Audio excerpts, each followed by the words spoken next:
Okay, good morning. It is now 10:14 and the November meeting of the Mayor's Council of Guam is called to order. Can I ask the Secretary to please conduct the roll call? Okay. Mayor Jesse Allott, Present. Mayor Del Alvarez, Vice Mayor Jesse Bautista, He's here. Present. Present. Vice Mayor Peter Benavente, Mayor June Bloss, Here. Mayor Anthony Chargaloff, Present. Mayor Ernest Chargaloff, Mayor John Cruz,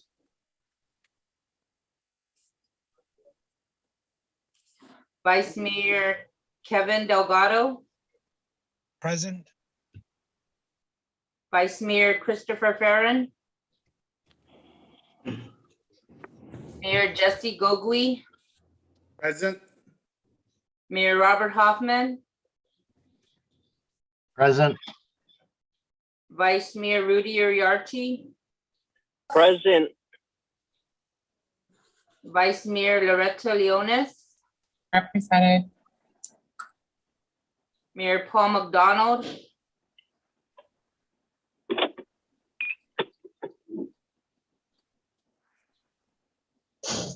Mayor Rudy Paco, Present. Mayor Bill Kinga, Present. Present. Sorry. Mayor Johnny Canata, Present. Mayor Luis Rivera present, Mayor Frankie Salas,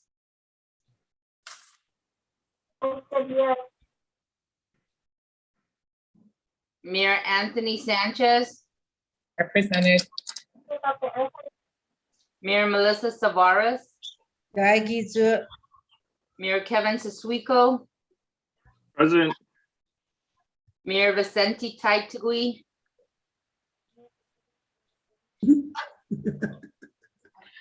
Oi. Vice Mayor Albert Toves, Present. Mayor Alan Nagapta.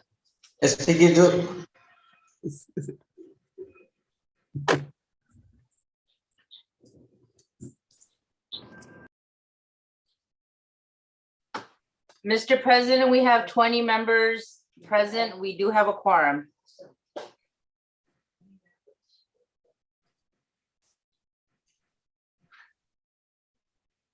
Thank you, Mayor. Moving on to the approval of the agenda.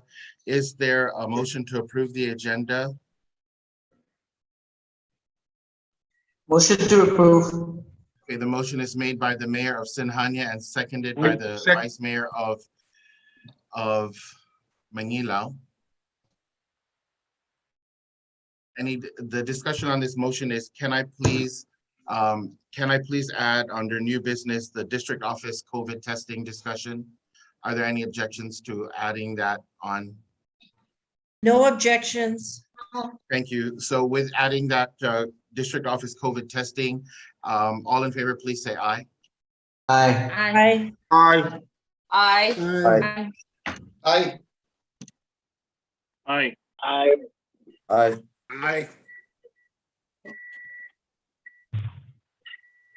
All opposed?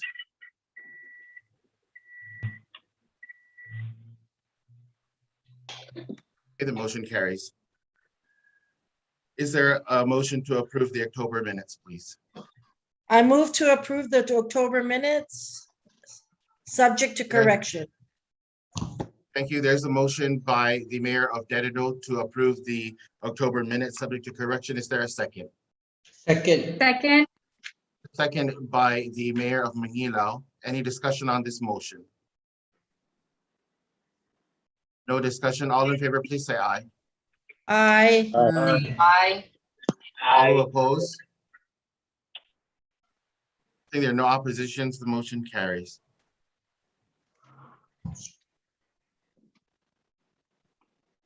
Is there a motion to approve the treasurer's report?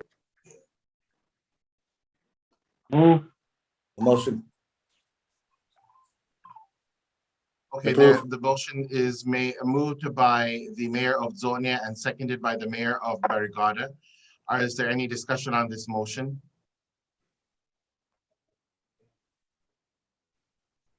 All in favor, please say aye.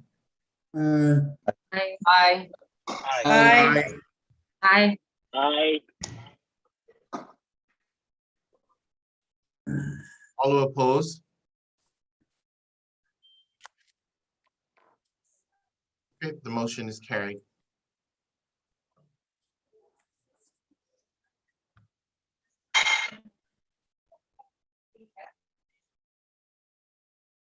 The executive director's report, Angel, please.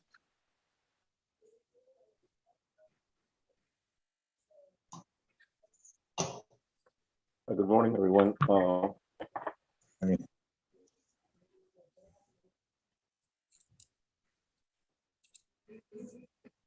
Good We morning. had a board meeting with Guam EPA on the 21st. A Google platform meeting. I did request prior to that a release of $850,000 from the 1.5 million that was appropriated by the legislature from the RRF to MCOG. The EPA board did approve the request. We're working on the work request now. It's being routed for $850,000. And as soon as we receive that and it's uploaded, then we'll go right back into collecting abandoned vehicles, because that's the phase one of our expenditure plan. We may also add into that, if there's enough funds available on the initial release, the white goods. And so we're looking, hopefully, today I will be speaking with Connie at EPA to see where that request is at. On the opinion that I requested from the AG about removing vehicles on public easements, especially like on very narrow roads, like in Megina Heights, Mayor McDonald was talking about, or in front of homes that are using the easement as their parking lot for vehicles that are in disrepair or just not running anymore. The Carlos Baldon called me last week, Thursday, to say that as peace officers, you are authorized by statute to cite the owners of these vehicles that are on these public easements or abandoned roadways. The only catch is that we have to look at the whole statute that allows for the removal of these vehicles. And that statute says that these vehicles that are to be removed that are not being given up by the owners voluntarily, it has to be taken to the GPD impound lot, or it has to be taken to a tow truck lot, which as we all know, GPD doesn't have such a thing, and the tow truck lots won't take these vehicles because who's going to pay for it? Carlos Padon mentioned that we can't just pick up the car and take it to Global or to SD or to Pyramid, because then we are liable for a suit because we're not following the statute. I did mention that the Director of Public Works, Vince Ariola, told us a couple of weeks ago that they're going to do a robust citing and removal of these vehicles. But Carl also mentioned to me that Public Works has to be very careful when they do this, because they're still under the same statute that we are, where these vehicles have to be taken to a GPD impound lot for the tow truck. So that's where we're at with that. And as soon as I get the formal opinion back, basically that's what the AG's office is saying on that. So the best thing is to get the owners of these vehicles, where they're impeding traffic or they're sitting on public easements in front of their homes, to just voluntarily release the vehicles. That way we can take it to Global or SD or Pyramid. But if they do not, then the process is to cite them and see them in court. Your allotment schedules that you have all been working on and submitted, we're just waiting for DOA to upload them. It's all been sent over there, with a few exceptions, those that we had to correct, but 99% of all the allotment schedules are in, and I thank you for that. The ethics training that we had talked about, I had to submit a report to the Ethics Commission last Friday, and we had to list every employee down that works for us, including SCO and ADC. And so far, only the mayor's, vice mayors, myself, Elaine, and two other individuals have taken, as you know, the course, with the exception of Vice Mayor Sinahanya. And so the law says that everyone that's a GG1 employee needs to take this ethics training. Those that were employed after May 12th have 6 months to complete it. And those that you have hired or kept on from your previous term, we have 3 years to complete that. So I just ask you to include that in your plans. You don't have to have them all take the course at one time. You just spread it out for the next 2 fiscal years, 3 fiscal years. And as long as we comply by the end of the 3rd year and everybody has fully taken the course, then we'll be okay. There is a fee for this. The Ethics Commission has started the training since the start of this fiscal year.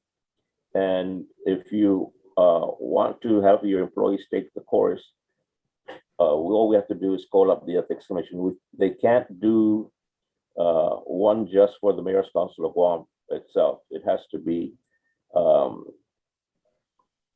worked through, because there's 9,000 employees that they have to have this training. So they're trying to fit as many people in a course that's up to 40 people. And it's a half-day course that they have to be in. So we need to plan it that way.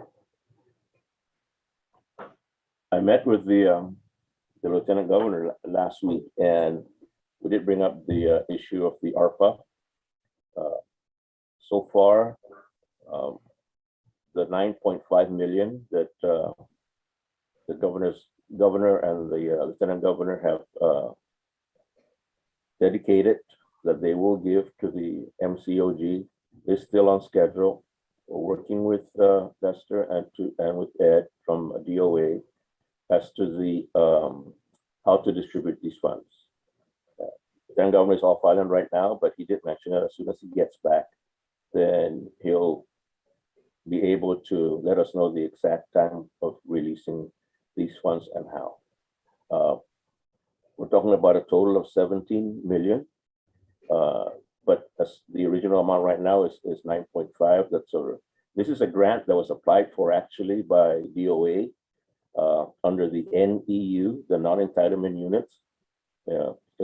The 31 some odd million dollars that you've all heard about is actually a part of ARPA, but those are for counties. And so although those funds are within the governor's office, her thoughts are that she cannot give it out to the MCOG directly because we are not counties, but she will, in some form or fashion, be able to distribute those funds out to the communities to make them use it in some other way without it being directly given to the MCOG. So the funds we're looking at, up to $17 million, is for a period of 6 years. And so we are doing those plans to see how we can use it within the 6 years. And also how these funds are to be used. We've already sent in to the governor a list of where we would like to have these funds go to. And one of the top of the list is actually, we've all been asking, is for vehicles and equipment and heavy equipment. So that's on top of the list. And then the rest is for your repairs or for additions to whatever you need in your communities. So that's where we're at with ARPA. So as soon as the Lieutenant Governor comes back, then I will again meet with him and Lester and Ed, and we'll move forward from there. Quarterly reports that were due at the end of the fiscal year. I thank you all for submitting them.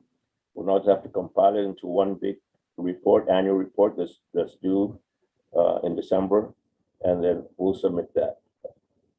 I'd like to remind you that the next quarterly report actually is due in January for the first 3 months of this fiscal year. So if your AAs continue to do what they're doing, they should be fully knowledgeable and trained into to how to submit this. And I say that because when we get the ARPA funds, one of the requirements is a very stringent reporting requirement of how those ARPA funds are spent.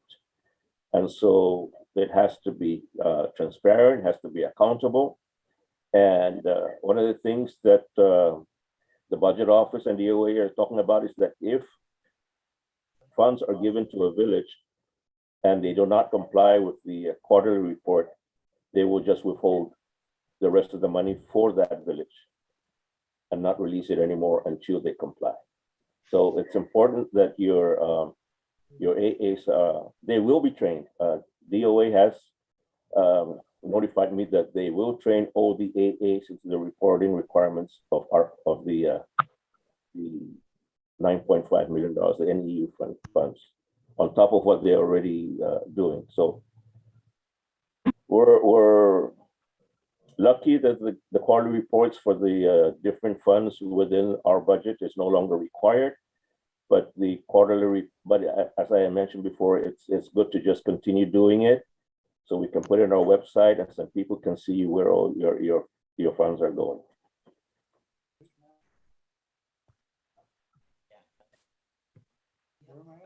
That's all I have for now, Mr. President. Angel, Mayor Gogui did have a question in the chat about how much we need to allocate for the ethics training. I know you mentioned it at one point, but could you repeat that again, please? Do you have that figure per employee?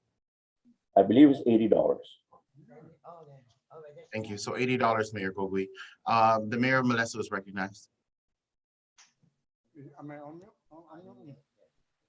Hello, can you hear me? Yes, we can hear you. I can hear you, Mayor. Yes, last meeting, Angel, Mr. President, and members who were there in the last meeting, I tried to bring up the funding of the SMB, and I tried to discuss it. Rita, you still up? I just wanted my colleagues to understand that when I brought up the fact that 13 mayors stand to lose funding ranging from 3,000 Mayor, I'm sorry, there's a lot of feedback, Mayor, on your, do you have two devices right next to each other? Yes, hold on, please. I'm trying to do this. Okay, just turn off one. A smartphone, and I'm not that smart. Anyway, come here. Okay, can you hear me better now? Yes, thank you. Yes, you know, I just want to run down the losses and gains that my colleagues stand to lose. I tried to bring this up. I sent the 13 to the 12 mayors that stood to lose. The projection that I did when I read the progression of the budget and the funding, and it shows that if you guys, Agana stands to lose 10,000, 21.85 of its funding of its bonds. Asset Megina stands to lose 9,270.86. Barrigada stands to gain 4,000 $872.99. Salem stands to lose $3,075. Dedilu stands to gain $50,564.14. Hagat stands to lose $8,613.72. Hagatnya $13,057.15. Umatak $14,590.43. Inalahan stands to lose $6,548.47. Manila stands to gain $6,500.15. Malesto $12,149.69. Mongototo $7,111.73 loss. PT $9,051.81. San Rita $4,577. Sinanya $13,620.40.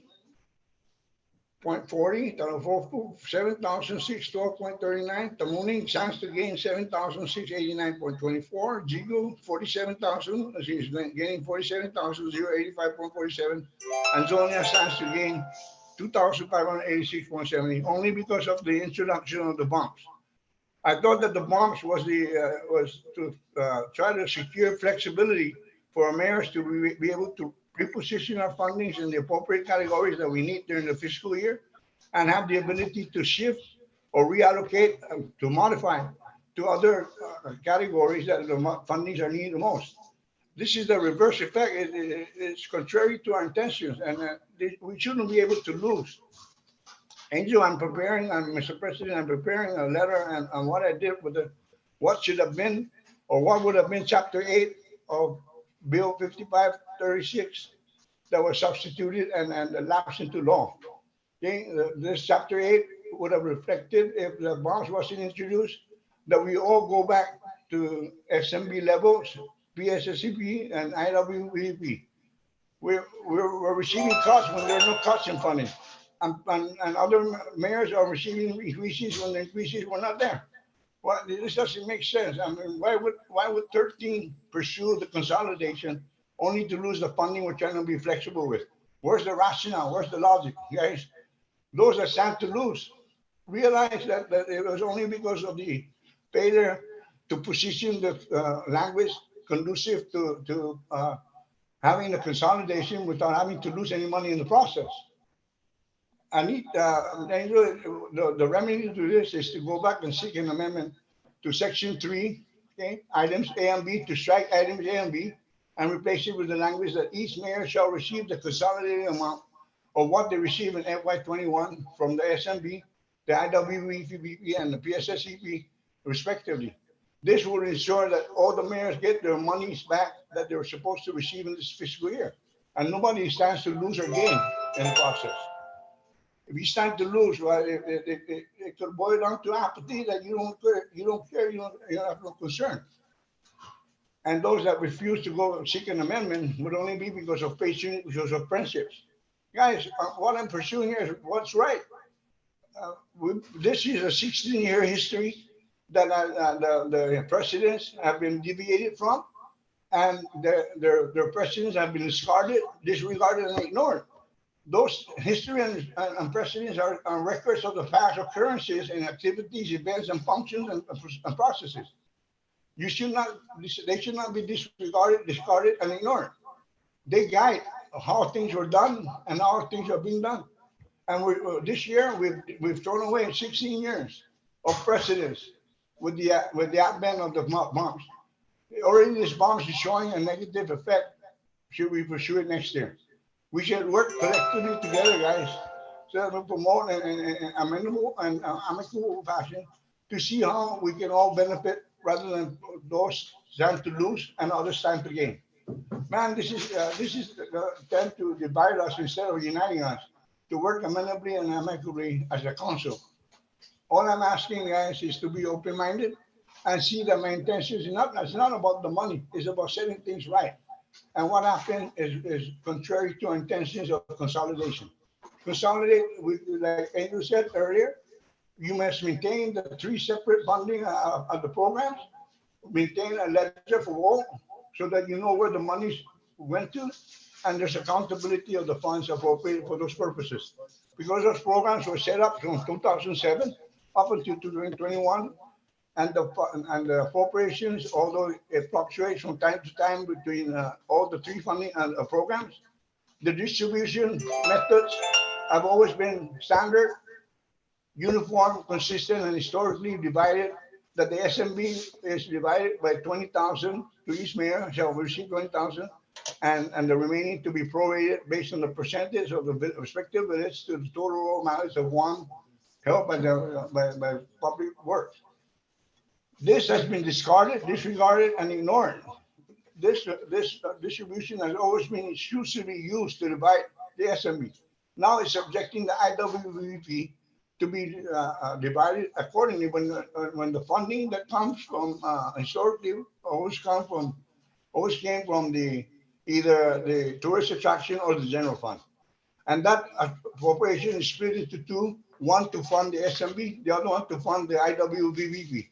This year, in an unprecedented act, we merged and consolidated the two fundings that the 422, 126 should have been divided. We merged it so that to allow the division language that always only been applied to the SMB, allowed to divide those 422,000 and then subject the PSSEP as a remainder, a remaining balance. What caused this danger, Mr. President, is the omission of the standard, uniform, consistent, and language in the PSSEP that's always been there in every chapter from 2007 up until this year. Last year, the language was there. You guys do the research that the standard, uniform, consistent, and historical language in the PSSEP, that each mayor will receive 15,000 each. This would have put a stopgap and prevent the PSSEP funding from being a remaining balance. So each mayor should receive their, last year, every mayor received 16,177, with the exception of that they do that received 16,189. This should have been restored back. And then if you divide the 422, 126, the 281,417, the same it reflects, and this year it reflects and mirrors and reflects the same amount of 281,417 last fiscal year for the SMB. Likewise with the PSSEP of 147,09. Guys, I don't have the figures in front of me, but the figures are in my head. Go back and do your research because the fundings are the same. And the president established in these appropriations and divisions have been exemplified in 2009-10, and might go off to 18 when the SMB received 1,036,026. Every year, Melissa and everybody else got the same funding from the prior year, the same amount of funding. This year, we're deviating from that precedent by not changing. Last year, they changed the language that divided the SMB that each mayor shall. It was amended to say each mayor may receive up to 20,000. That's what caused the dispute last year and the disagreement between what was voted upon by my colleagues. I introduced my option A, and they adopted that is in compliance and aligns with the Budget Act language and the division. But the first one showed Melissa and then it will receive $40-some thousand.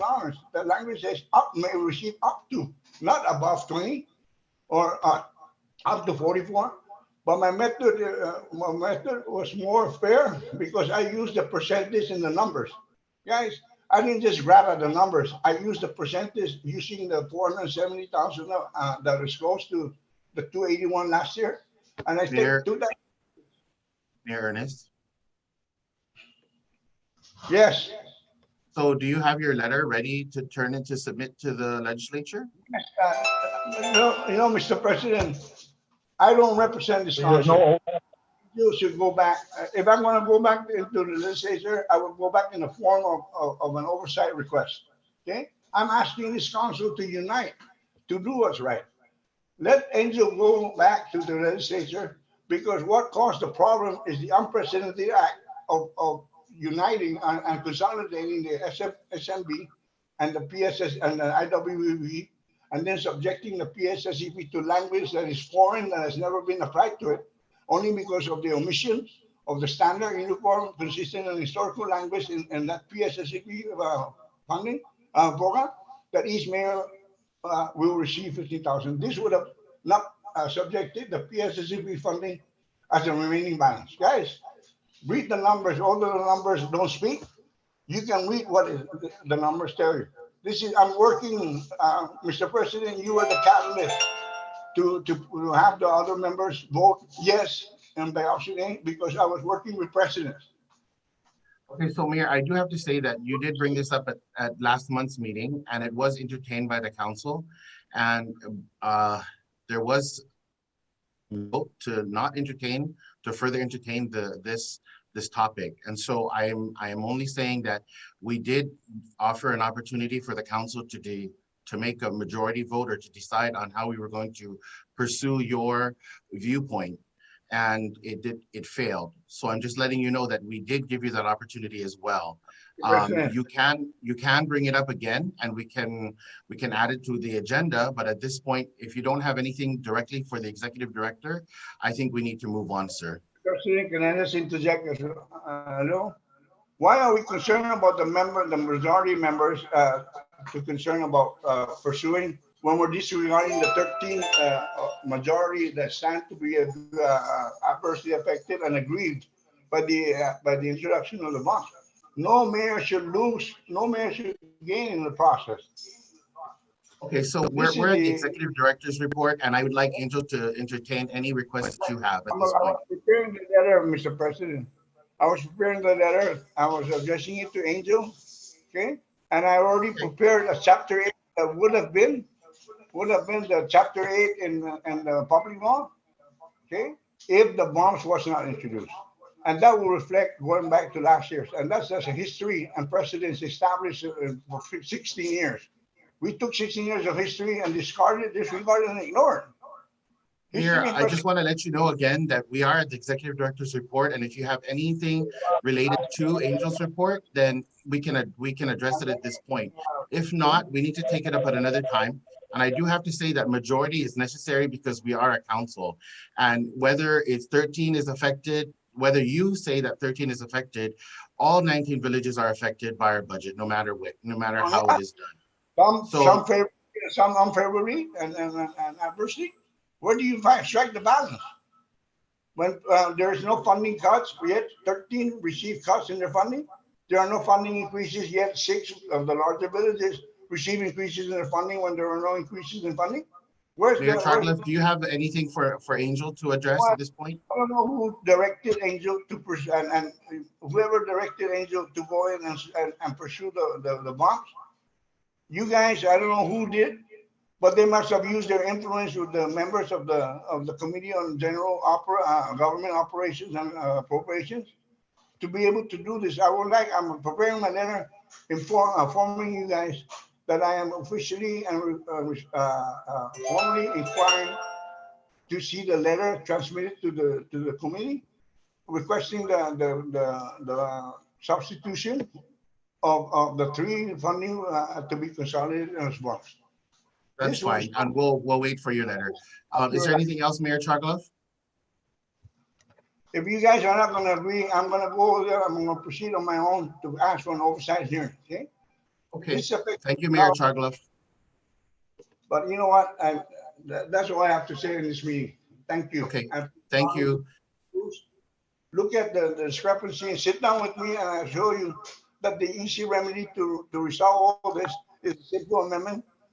Put the language that each mayor shall receive the consolidated amount of what they received in FY21 from the SMB, IWBB, and PSCB, and this will restore everybody's funding back to the way it was if the bonds was not introduced. Okay, thank you, Mayor. I appreciate it. The Mayor of Dededo is recognized. I'm sorry, sir. I'm disregard. My question was answered. Thank you. Thank you. Angel, on your first report on the vehicles and the white goods, can we make the request to all the mayors on a list, specific list again on their needs for the recycling revolving fund? Because we were, you know how it was where we were giving a lot of POs for tires and all the other things that were not necessary for them, and perhaps even greenways. So if Angel, you could make that request again of all the mayors so that, you know, it's clear and that no one is, you know, given too much of one and less of another. Is that okay? Sure. We were going to do it that way because of looking back at the history of the one that's just completed, we had an expenditure plan, so we had to follow that. And even though not many of you had use for green waste or for the bins, we had to give POs for that to comply with the expenditure plan that we had. I did mention to the board, EPA board, that this time around it's probably going to change and more emphasis would be on the vehicles, abandoned vehicles, and the white goods. And so we will be looking at your list. I know some of you don't have 100 cars to remove anymore. Some of you have 300 cars to remove. So we'll work with you and see. And as we've done before, we don't give out the purchase orders at the maximum amount all at one time. We do it by increments because, as I've mentioned before, it's easier to increase the purchase order than it is to decrease it or to cancel it. We would have been able to use some of the money from in September for the unused purchase orders, but the process to do that would have taken too long and would have met already September 30, and we wouldn't have been able to issue out. So we're like at your suggestion, Mr. President, we are going to do it that way. We're going to put emphasis on where you need it, and we'll go from there. Thank you. The Mayor of Modesto is recognized. Mr. President, Angel, I do my methodology in the removal of vehicles. I give my residents and my constituents an opportune time to make a request for the removal. And whatever, I put a cushion, and you guys are welcome, the larger villages. If I identify the need, anybody that fails to put in the request in due time would have to wait for the next go round. I'm willing to give up my portion to be put into a bank where all the other larger villages can divide the amount that came from me so that you can use it in your respective villages. I'm willing to do that, work with you guys to make the program work. That's how I don't need the 50,000 or whatever will be appropriated to me. But I'm willing to go ahead and advertise in due time to give my residents the opportunity. Because I brought this matter up that we're removing junk vehicles, not abandoned vehicles. That's what we've been doing in the past years. So I'm willing to give up my funding based on what the request submitted to my office for the removal of the vehicles. I'm willing to give the difference. Allow me at least an additional 10 vehicles to cushion in case there's future requests. Anything beyond 10, they're going to have to wait for the next round. But I'm willing to give up my funding, whatever is appropriated separately to each district. I'm willing to give up my funding to be placed in, so Angel, you can manage that and distribute it to other mayors who may need additional funding to remove their vehicles. That's how we're supposed to work together. I'm willing to do that. Whatever I don't spend, I'm willing to give to you guys in the bank so that everybody, I don't give it to just one mayor, but rather it can be done so that everybody receives equal access to whatever I deposited in the bank. And those other mayors that may not need the same thing can do it the same. And then the larger villages who have the capacity and ability to remove the vehicles, okay? But we must work together at the funding, because the funding that's mine, you guys cannot touch it without my consent and authorization. But I'm willing to give that to my colleagues who need it. But it would not be right that I give it to Megina when Delido needs it, Tamuni needs it. Why don't you share, guys? Well, let's share. This is what committees and this is what councils are supposed to do, help each other. Not be in an environment of hostility and discord, but rather in unity and in harmony. That's what I want, guys. All I want is to do what's right. And I'm willing to give my funding that I don't need because I already have an established amount that I need to do my job here. I'm willing to give the difference back to a bank and let the other mayors access that. But do it in accordance with what's fair. Don't monopolize the one to the detriment and denial of the others. Share the funding. Okay, move on. Okay, Mayor, we appreciate it. Thank you so much. The Mayor of Vagania Heights is recognized, and then the Mayor of Zotnia. Okay, now that we've been repairing our facilities,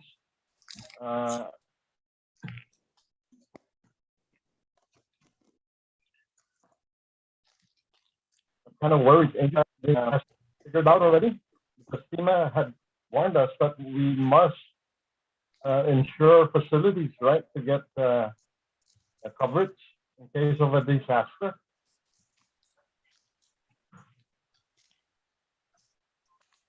Hello? Angel, can you address that? I'm not.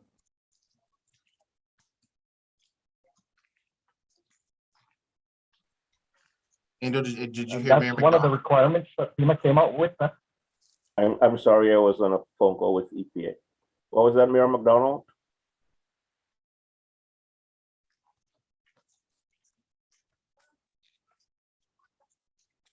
The land disaster, there were some facility ordinance that weren't covered. We were required to get insurance for our facilities. And I'm worried now that we're repairing our facilities. Okay. The requirement for insurance is not, the requirement for insurance to pay it out of our budget has now been allowed by the budget bill, although it's not in our chapter.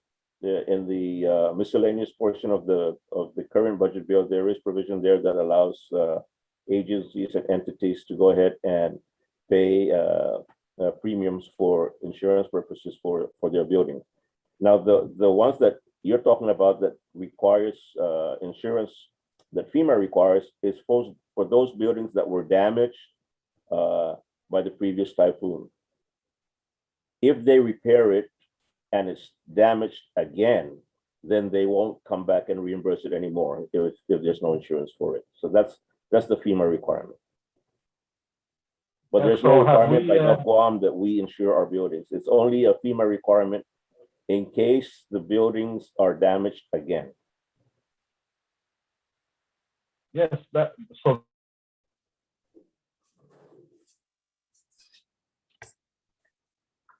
that's very important that it should be repaired, to be covered. Yes, no. The funds for the repair is there from FEMA. Can we look into that? Okay, all right. You understand, right? Yeah, all I'm saying is that once let's for example, your community center, if all the windows were all damaged and you need to repair it, it will be repaired. But the next typhoon that comes around and damages those windows again, then FEMA won't repair it anymore if there's no insurance for it. That's right. Okay. Another thing. That's for all the yeah.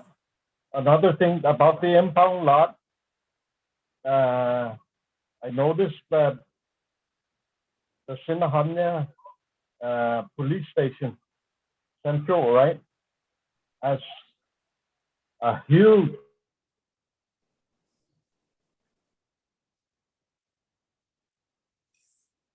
can we coordinate with GPD to use that as a temporary impound lot?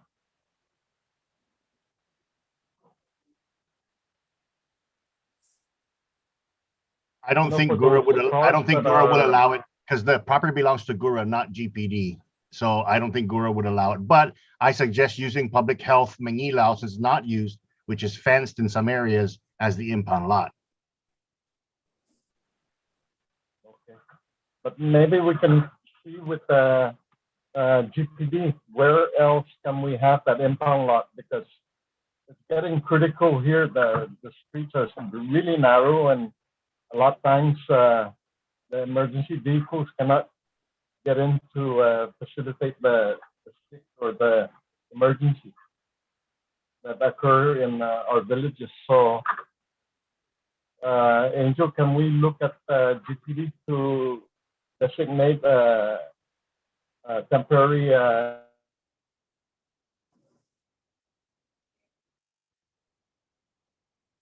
impound lot until we got one? But it's got to come with GPD, right? Well, it's either GPD or public works, according to the law.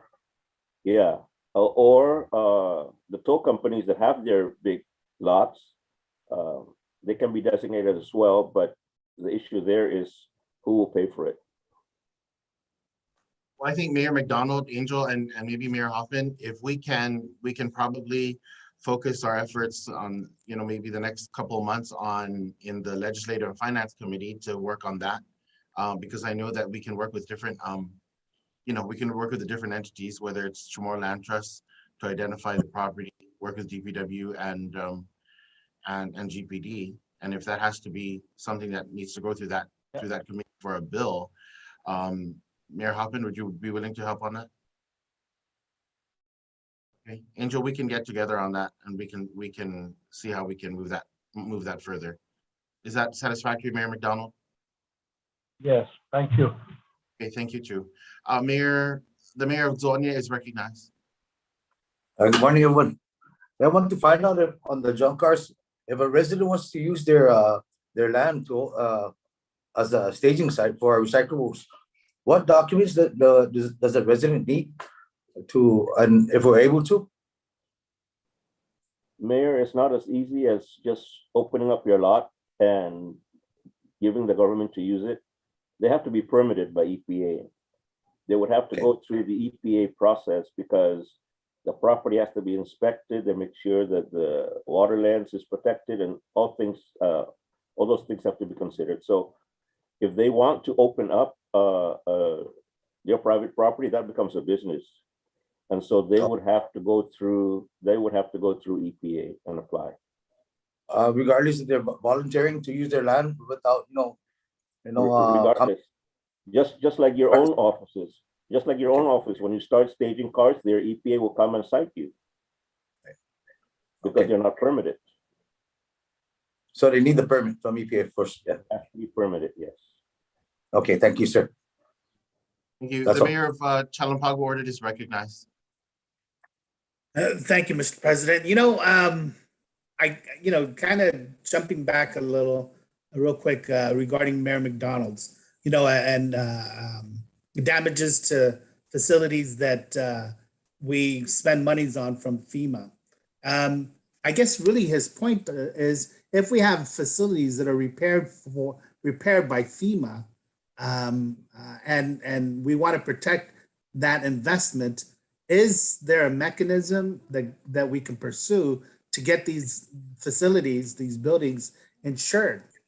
Because that's one of the things we've never budgeted for is funding to insure these buildings that were repaired utilizing FEMA funds. Angel? Yes, Mayor. It would have to come out of our funding, and then we still have to go through the procurement process. We still have to get 3 or 4 quotes from insurance brokers so they make a quote on how much it is to insure that building or that facility. And then we go from there. The other way to do it is that we take the whole MCOG inventory of properties and try to insure them all.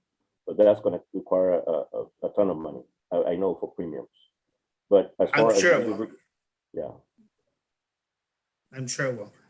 But couldn't we insure just those facilities that were in fact repaired for or repaired?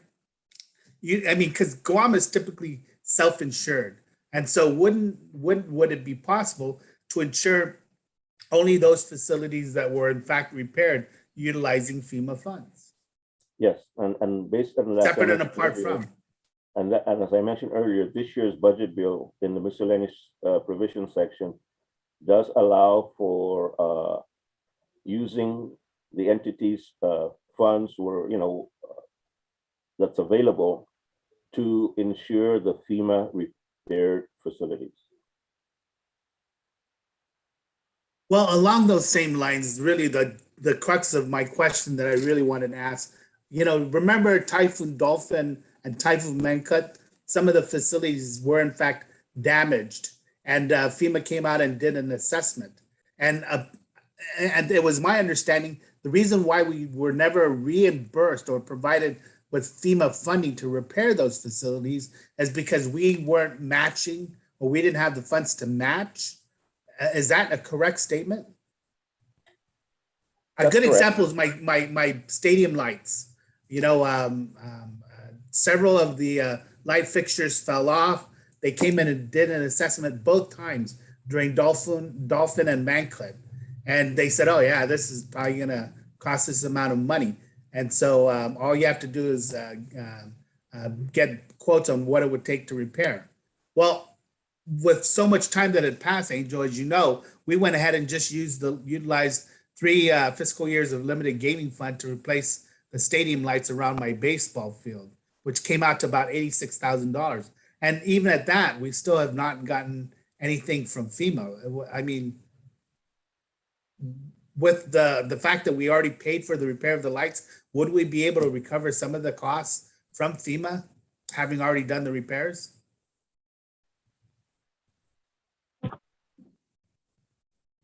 Angel?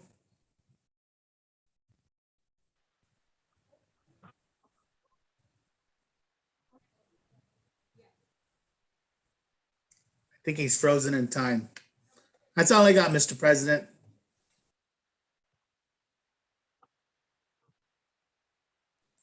Mr. President, you're on mute, I think. I'm sorry. Thank you. Yeah, I think he is. We were all frozen. We'll get back. Oh, there. Oh, he's gone now. We'll have him address that when he gets back. Thank you, Mayor. Did you hear my entire question? I did, yes.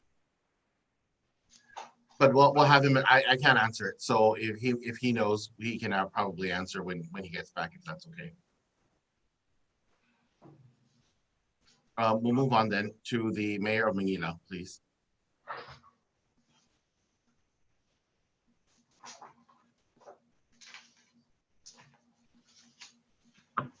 Mayor Ngokcha, are you there? Okay, we'll come back to you, Mayor Ngokcha, when you get back, but we'll move on to the Mayor Melissa. Yes, Mr. President, for the information regarding those, Mr. Mayor Kenya, you know, a while back, EPA threatened to cite me for staging a dump site at my compound. And I dared them to come and give me a citation for staging it as a compound, and then wait for me and follow me so I can go and put it back where I found it out on the streets. Okay, so I do so because I do mine methodically, and that, you know, when the recyclers come to pick up the things, I collect the experience from the people's homes, and I state it here so that when the recycler comes, they do things methodically, and they collect only items, so when they come to the compound, they're not jumping around from one item to another to offload. They load only white goods, or they will load only loose metals. They don't jump around. Likewise, when I do that, I do it by week, that I'm going to do the white goods, and then the following week, that section will follow, and then the next section, and then when we're done with the certain item, okay, I do it to another article. So that way I stated methodically, so it's easier to load rather than jumping around. Because when the people stage it at their house, you have to offload everything because they're all on top of each other. So I do it methodically so that when it comes to my compound, it's already set in by articles, by items. But like Mayor Kenya, the authorization that Angel said, you should just check with the EPA as long as the property owner is aware and gives you their authorization. The only thing you have to concern with is the leakage of oil and whatever toxic things or things that may affect the aquifer or the water lenses. But as long as the property owner gives you the authorization and permission to use his property, you know, EPA shouldn't have any problem for that, because we're just staging it to make it the process a lot easier and more efficient. Thank you, Mayor. Yeah, I just want to mention also that it's just to help us on the accounts, you know, for when they request for the numbers for junk cars or any white goods or stuff like that, you know, just to get our numbers ready. And yes, I understand the EPA part, which I thank you, Angel, for that answer. And also to you, Mayor Ernest, thank you and for your advice. You're welcome. Thank you, Mayor. Angel, Mayor Mayor Gogui, sorry, I apologize. Did you hear Mayor Gogui's entire concern?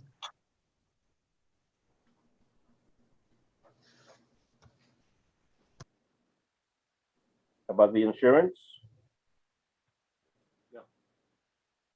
Yes, I did, and I responded back, but I don't know, all of you were frozen. I'm the only one that was moving. So I don't know whether he heard my response. Angel, I heard about the insurance. The second follow-up question was with regard to FEMA, is that, as you know, my stadium lights were repaired, right, recently. And we had spent $86,000 to repair those lights. But that was inclusive of damages that occurred to those lights from both Typhoon Dolphin and Typhoon Mangkhut. And FEMA actually came out and did an assessment of both occasions where I had light fixtures that were on the ground because they had been blown off during those two typhoons. And so when they did their assessment, we never got FEMA funding for those repairs because we were told that Gov Guam didn't have the funds to match do the matching for those FEMA reimbursements for repairs to our facilities.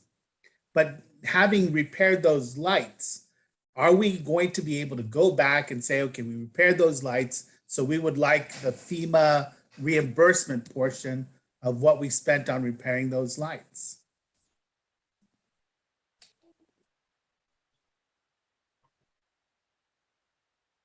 Okay, I'm working, there's a new employee up at Guam Homeland Security. It seems like every few months they change the person handling the public assistance portion for FEMA.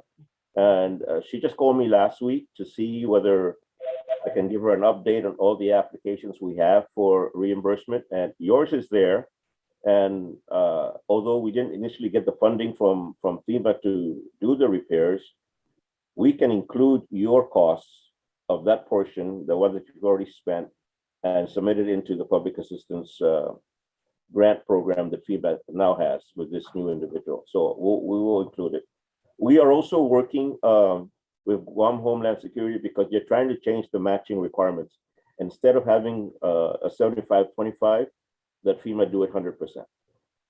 So with this new administration, the Biden administration, they're looking favorably at that, where they're going to ask FEMA to go ahead and for all these entities that have suffered from disasters or storms or things like that, that there will be no more matching requirement, that will be done 100%. So hopefully that will go through. Okay, noted. Thank you. Thank you. I'm going to ask the council for, so at the announcement section, I was just going to entertain Dr. Robert Underwood. He just wanted to let everybody know about what he was going to give us. He is not on the agenda and he was not on the, not approved for a guest speaker. And he has to actually leave. So he is on the Zoom call. Are there any objections to have him he just wants to ask us to help him with something. He's going to give us letters and maps. And are there any objections for him? No objections. Thank you. We'll make this real quick. Dr. Underwood, are you on? I am. Can you hear me? Sure. Yes. Okay. If I look a little bit bruised here on my right side, I had dental surgery yesterday. So this has nothing to do with place names and it has nothing to do with personal disagreements. So thank you very much for this opportunity. I've asked Elisa and she has dutifully, I think, put in your mailbox at the mayor's office, at the council's office, a list of place names. It'll look like this by village, so that each village will have the place names that we have acquired or have researched over the years. Some of these place names, some villages have very few place names. I think Agana Heights has only 7 place names, but Maleso and Talafulfo have over 150. So there's a lot of place names to go through. And what we are doing now is that in addition to working the village names, of course, we're trying to identify the place names with your consultation and with the consultation of experts and informants in your villages. And we've also reached out to a number of other people we know who are interested in this. So you'll have this in your mailbox. And so take a look at it. And if you know something, if you know stories, or if you know, feel free to mail it directly to me or to our assistant in this effort, Liz Santos. She also put this in your mailbox, which is a list of QR codes for maps. And and also there's like a map of Guam by village. Let's see if we get this. And so each village will then, we try to match up the names that we've given you to the village. And then in addition to that, we wanted to show you what we have done. There's a process that we are working through with the Water Environmental Research Institute, which is that they have the responsibility of naming the water basins on the island. These are maps of water basins on the island. Most of them are in the northern part of the island. Almost all of them are north of the dividing line in the middle of the island. As most of you know, the southern part is volcanic and the northern part is limestone. And it is in the limestone areas where we have those water basins. And then in addition to those water basins, there are the aquifers. And it is the responsibility of WERI to name those. They have been doing this for decades. And what they have normally done is just followed things like Potts Junction Water Basin, things like that. But they've endeavored, and I'm very grateful for that, they've endeavored to go through those water basins, and you'll see those listed on the maps that we've given you as well.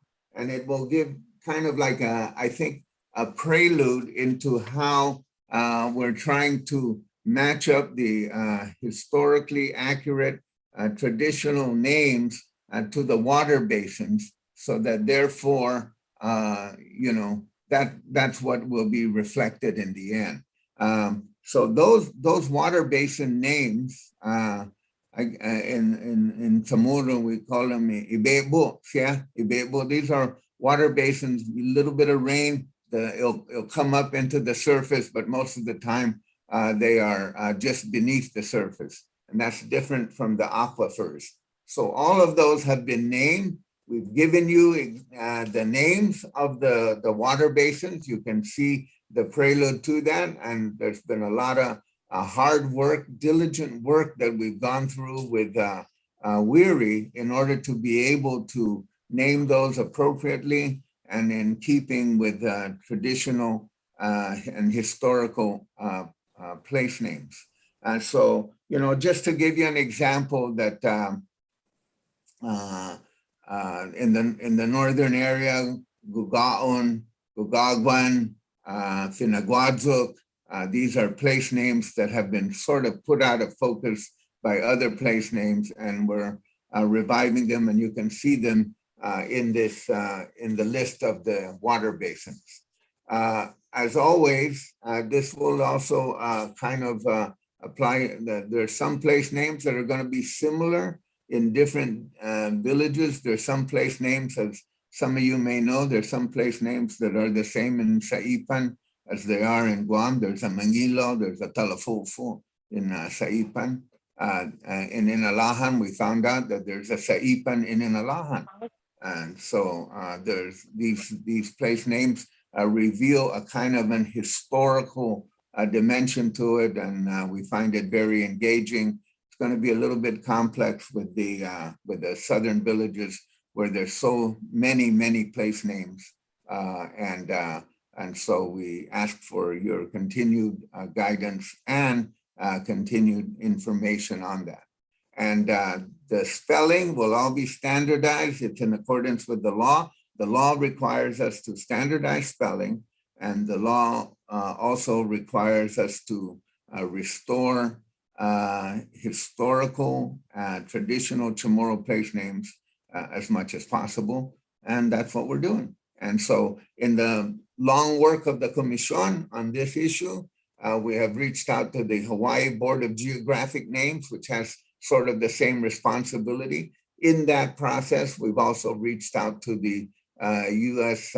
Geological Service, which also has the U.S. Board of Geographic Names, so that there will be kind of like, you'll see it synergized over time, and then you'll see the place names reflected in the official maps that will be issued in the future by the U.S. government. And that's what I have we to have a few report. questions. Sure.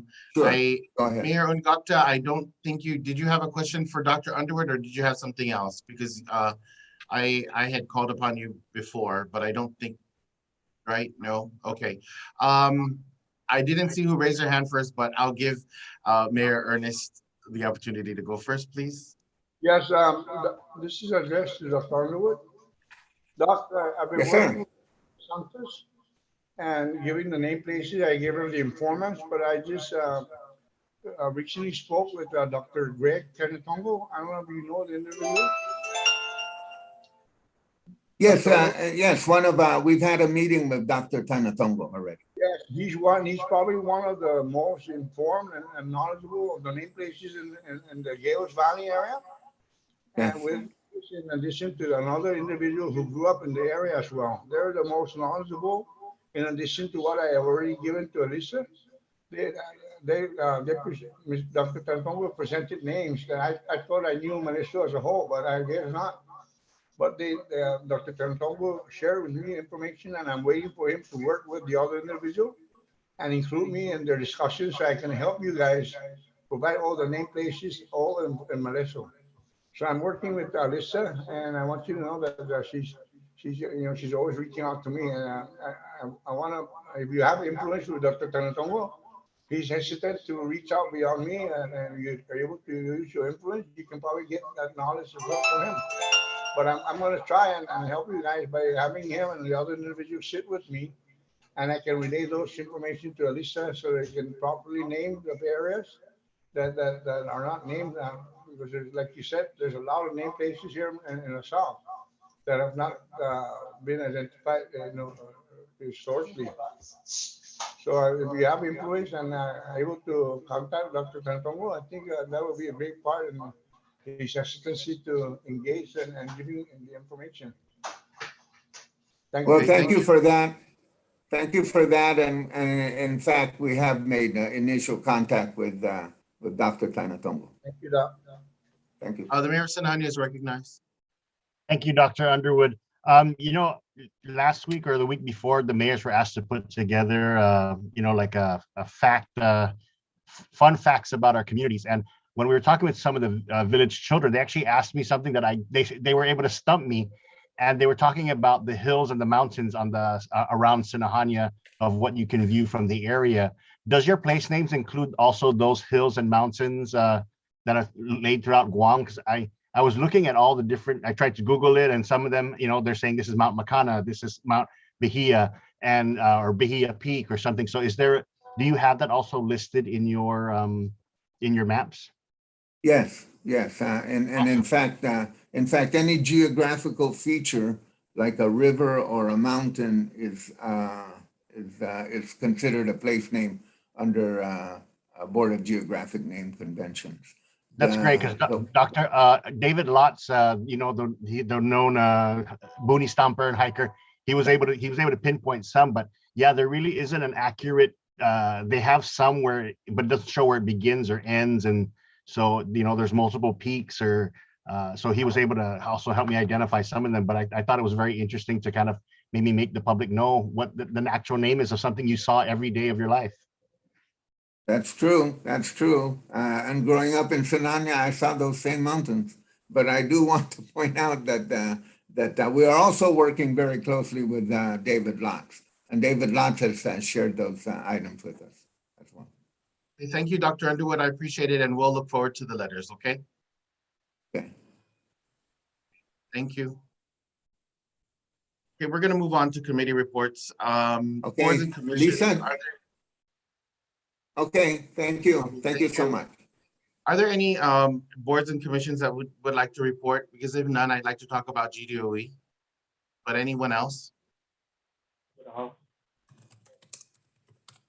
Yeah, if I may. Sure. The mayor of Chalapa Board is recognized. Yeah. So as the board representative to the Council for Arts and Humanities, CAHA, I hope you all saw a flyer.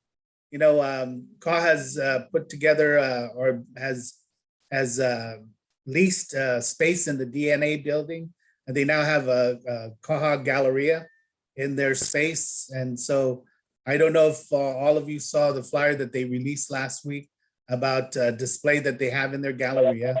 It's open to the public, and so I just ask if you can all share that with your communities as well. That's all I got. Thank you, Mayor. Thank you. Yes, we did receive it. Yeah. The mayor of MTM is recognized. Okay, as for the stray animal roundup for September, we've turned in 75 dogs. As of October, we turned in 59 dogs. In our community of MTM right now, we are not only having problems with stray dogs, it's the feral pigs. I don't know if you other villages are having the same issues as us in here in MTM.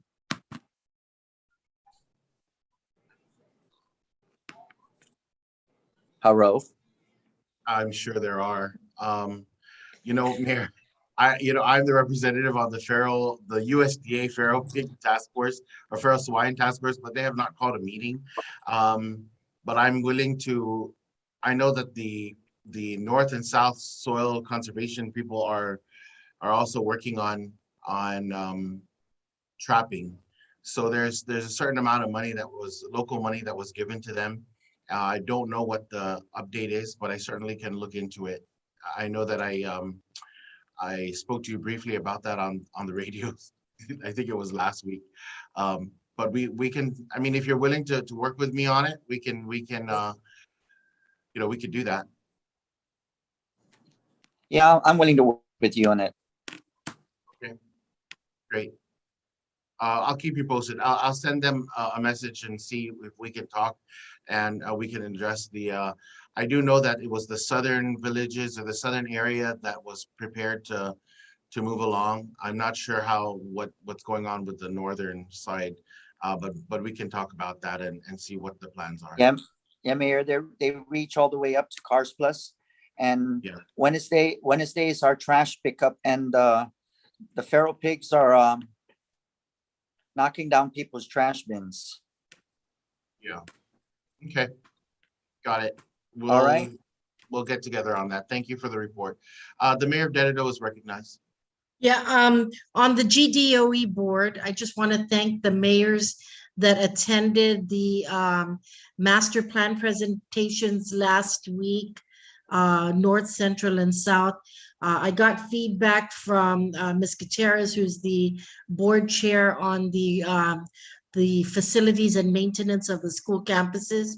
And she was concerned because when we talked about when the mayors of central and southern villages had concerns about the ground maintenance, the facilities falling apart.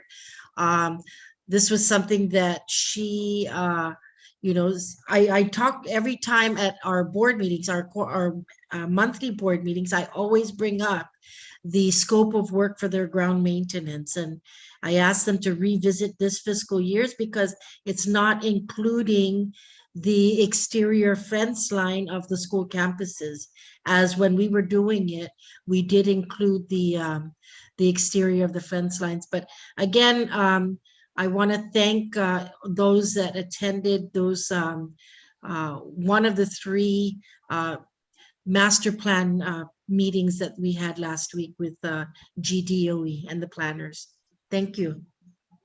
Thank you, Mayor. And I do want to thank you as well for being our representative on the board and being with us at these meetings.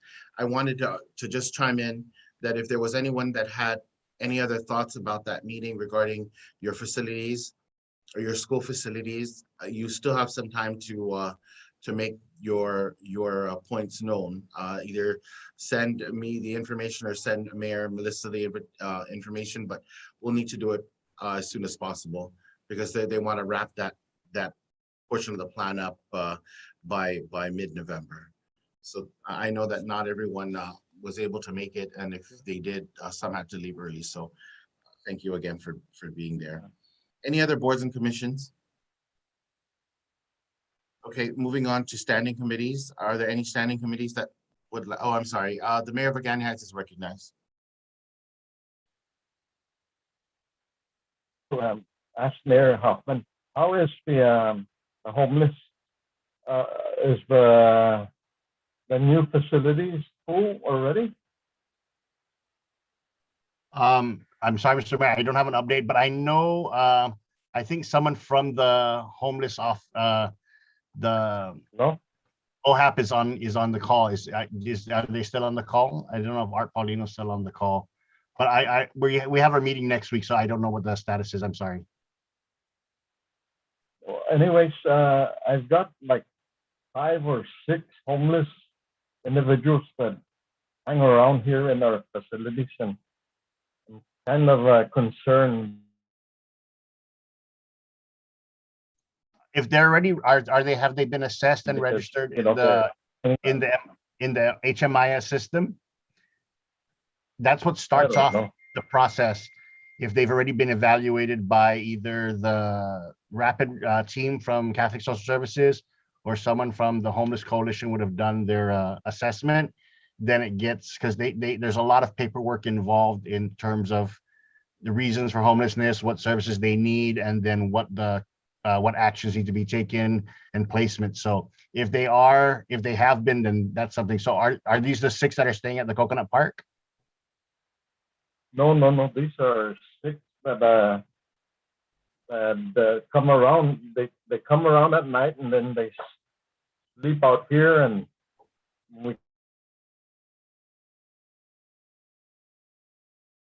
If you're coming in come broken, in the morning, they're gone. Or so if I guess offline, if you or Jenny can send me the information, I can have the rapid team do an assessment and see if they're in the system, if they're newly homeless or were they evicted, if they're programs, if they're veterans, if they're persons with disabilities, then there's avenues where to send the help directly.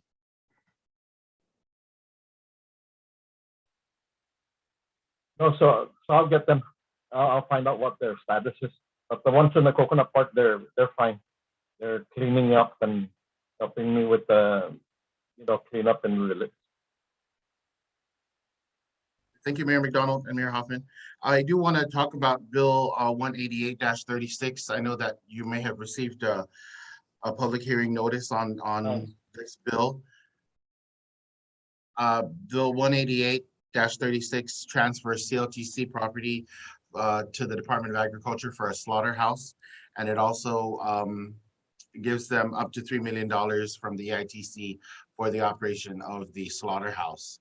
The public hearing is this morning at 10, and I was going to submit testimony on behalf of myself or the PD mayor's office, because I did not get council approval. But since we're having this meeting, I wanted to find out if there was a motion a motion for it to send in a letter of support for Bill 188-36 to support the transfer of the property for a slaughterhouse and the $3 million to agriculture for the slaughterhouse. Is there a motion? Yeah, I make a motion to do exactly what you said. Thank you. The motion is made by the Mayor of Dededo. Is there a second? I second. The second is made by the Mayor of MTM. Discussion on the motion. I know that if you have not read the bill, it's real short, but and not so technical. It really is just transferring land trust property for the slaughterhouse. Yeah. And the reason why I want to support it is because we all have a big problem, and when we catch the pigs, what do we do with it? And so we're lucky that in PT at least we could have people to take the pigs, but there are some villages who have pigs and don't know what to do with them.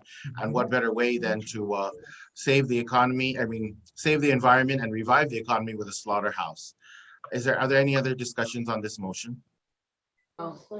The mayor of agree. Tumani is recognized. What property are you talking about? A land trust, but where? You know what? I don't know where the property is at. Good morning. Oh, good point. Guys, I just want to remind everybody No, I that this don't is recorded and it is live. If No, anyone knows, yeah, I did, if I may, Mayor, I did you're look the at mayor the of bill. Telephone. I looked at the bill, I read the bill, and I tried to look at the lot number. I believe the lot is actually up in Dedido. Okay, No, I mean, either Dedido or Jigo, but it's a northern lot. Northern. That's fine. Well, Are the mayors familiar with that? suburban of Dedido. Right? So, It did say suburban of. That's fine, because then we can slaughter any kind of animal, right? No. This is where you, yes. So we Well, have plenty. I haven't seen the rules for the slaughterhouse, but you know, I mean, I know that in brief discussions, it really was to focus on the pigs, but I know that, you know, they're open to others.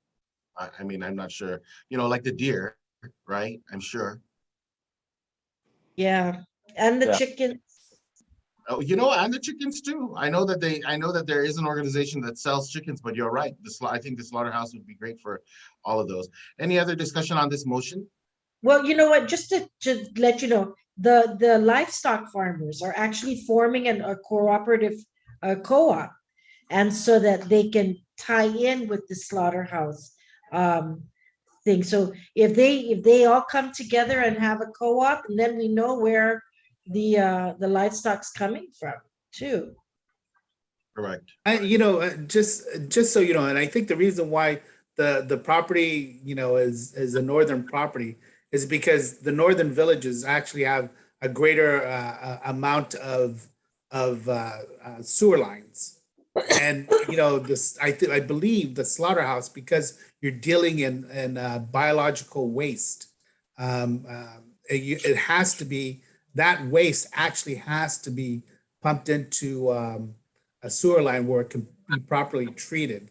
But I mean, this slaughterhouse has been an issue for decades. And I know that there were some pig farmers up in the Dedido area that tried to get this going, and it was a matter of trying to find a property to do so, and then allocating funding to actually build the slaughterhouse itself. But according to my just quick review of the bill and my attempt to locate the lot, it's a northern lot, and it's either it's somewhere between Dedido and Jigo, or in that area, but it's close to a sewer line, the main sewer line connection. So, Thank you, Mayor. Anyone else, any other discussion on this motion? If there are no discussion, I'd like to call for a vote. All in favor of this motion, please say aye. Aye. Aye. I All who oppose? Thank you. The motion is carried. Any other committee reports or standing committee reports? Okay, if there are none, we will move on to unfinished business. The Serve Guam Commission MOU, most of you are familiar with it, but because I would be signing for the council, I would like to get council approval on it, or even just talk about any objections if anyone might have. So most of you are familiar with AmeriCorps, and most of us have them volunteer with us at our offices. And so this MOU just does the same thing, and it covers all of our offices, all the 19 villages. It allows them to go and get, to be active in your office. I know that Elaine sent the MOU on as part of the packet. If you weren't able to review it, it's the same as in previous years. Of course, there's kind of a co-op, right? If you agree to have them in your office, there are certain things that you need to provide. And that might be a small office space, that might be some other services that you typically would need for whatever it is that they're going to do. Are there any objections to this MOU in any way? No, Mr. President, they've approached me for one of my programs last time. Correct. When we had the program, and I disagree. So I said, no, I don't want your program. I mean, I don't need your help. So, you know, if you don't want them or you don't need their help, you can tell them to go take a hike, you know. So that's what I did. So I didn't worry about it. That's correct. So it's fine, right? Correct. But That's correct. I do support, yeah. So I do support your efforts or whatever. Thank you. Your Again, proposal. okay, I appreciate that, Mayor McDonald. And so what it is by my signature on it, it just allows you to avail of their services. If you don't wish to, then you don't need to, like Mayor McDonald said. So if there are there any other objections to me signing this MOU? No objections. Thank you. So I will go ahead and sign this MOU again, and you can work with Doris Duggan if you've not already worked with her in case that there is something that you need. And if you do not wish to work with AmeriCorps, you certainly don't have to. I appreciate your consensus on that. Thank you so much.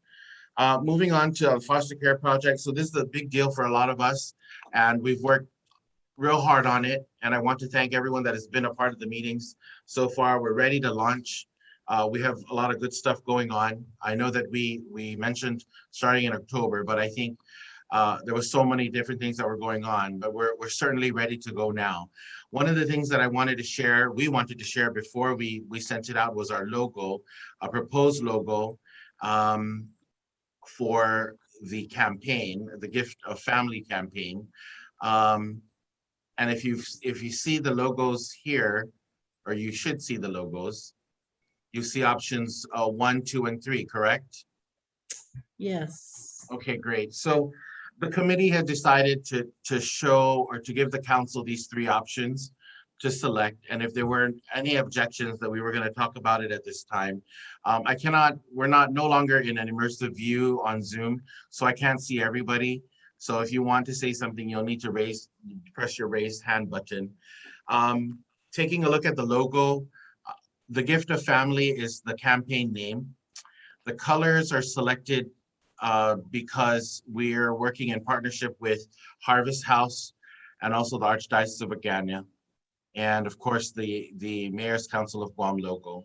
And the reason why we're working with those 2 is because they already have programs. They already have programs going for foster parent recruitment. And we just want to support their efforts and help recruit more. Are there any objections to these logos?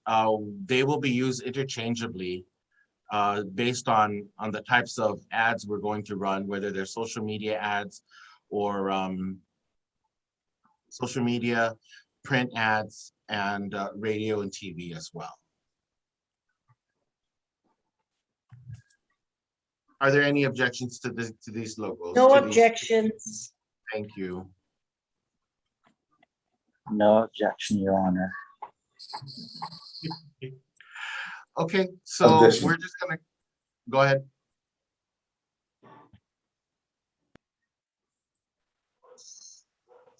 None? Okay.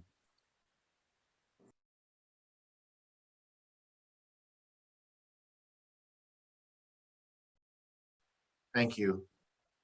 So those will be the logos, and what I would like to share with you is that we're going to embark on 2 different kinds of projects when this coming December. The first, it will be something that Vice Mayor Kevin is working on, and then the second, it'll be a Christmas village contest. So the point of these 2 events are to really bolster their campaign to recruit 19 foster families. And so by the end of this campaign, which we hope to be by May 2022, we would have recruited 19 foster families. And the reason why this is necessary is because as of last week, or as of this week, we have 469 foster children and who need foster care. And 238 are in relative placement, 77 are in non-relative placement. So there's still a whole bunch that need a home. And we agreed that we would work on this campaign to build their capacity for foster care or for foster homes. The mayor of Chalapag was recognized. I apologize. Yeah, just kind of stepping back real quick. You mentioned that the colors selected for the logos were because of the groups that are participating, but I noticed 2 different colors of hearts. Is there a symbolic reason for the difference in colors of the hearts? No, we used the blue was the blue heart. The light blue is harvest house color, and the red is a mayor's council color, and it'll just be used interchangeably depending on what material it's going to go on. Did you have a question? I mean, did you have a preference?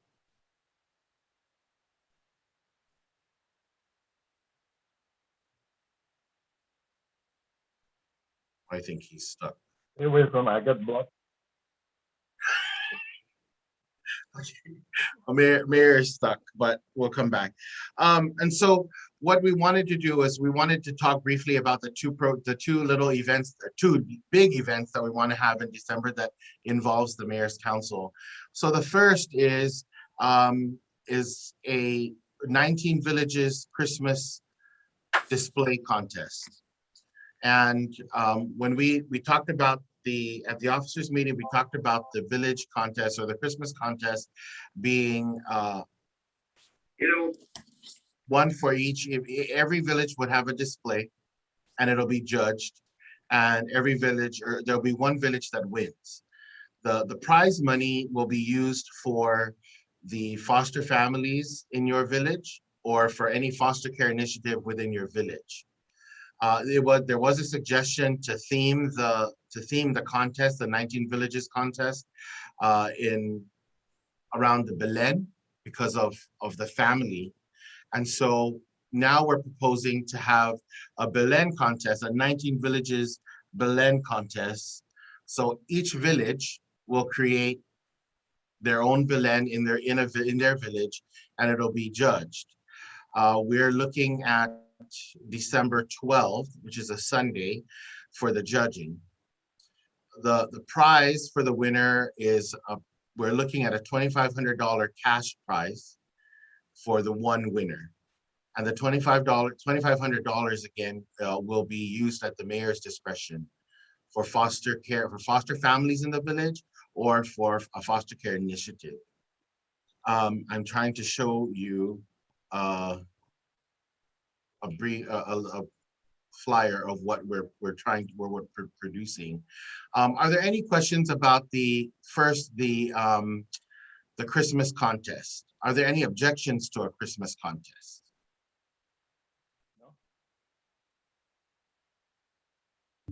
No objections. No objections. Will everyone participate in the Christmas contest? Yes? Yes, sir. That's great. Okay, I'm glad. Okay, so what we'll do is COVID-related Christmas. right. What we'll do is we'll set up another meeting with the staff as well, so that we can explain the Christmas contest criteria and the rules, so that you all know, you and your staff will know, and then you'll have enough time to prepare for it. As far as the judging, we're certainly going to be looking for judges that are not biased. So we work well with our Navy and our Anderson partners, and we're hoping that those volunteer sailors and their commands will be our judges, so that there's no politics involved. And that's what we have so far. The mayor of Hoggett is recognized.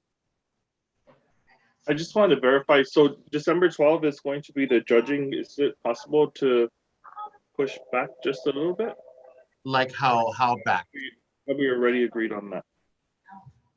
No, what data are we looking at? What data are you proposing? maybe closer towards the 17th.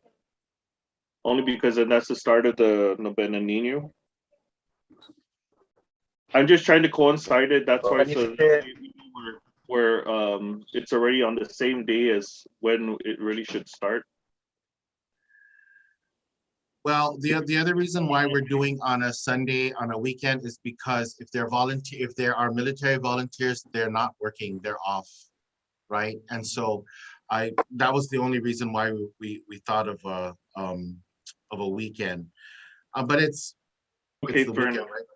Okay, we'll figure it out. Okay, but is there anyone else that feels the same way, that wants to do the judging on a weekday, on a weeknight? No, I prefer a weekend. Saturday's good. Okay. If there's anyone else that prefers a weeknight, please raise your hand and let me know. The mayor of Molesto is recognized. Thank you, Mr. President. Last Christmas, my staff and MPC decorated our common park with Christmas lights. They're adorned with a very beautiful display. We had gingerbread house, and my question is, when we're gonna do it, not because we're trying to fund and try to win the 2,500. We're doing it to enhance the spirit of Christmas, and we're gonna go ahead and decorate again this year. And I'm gonna go ahead and incorporate a Belen.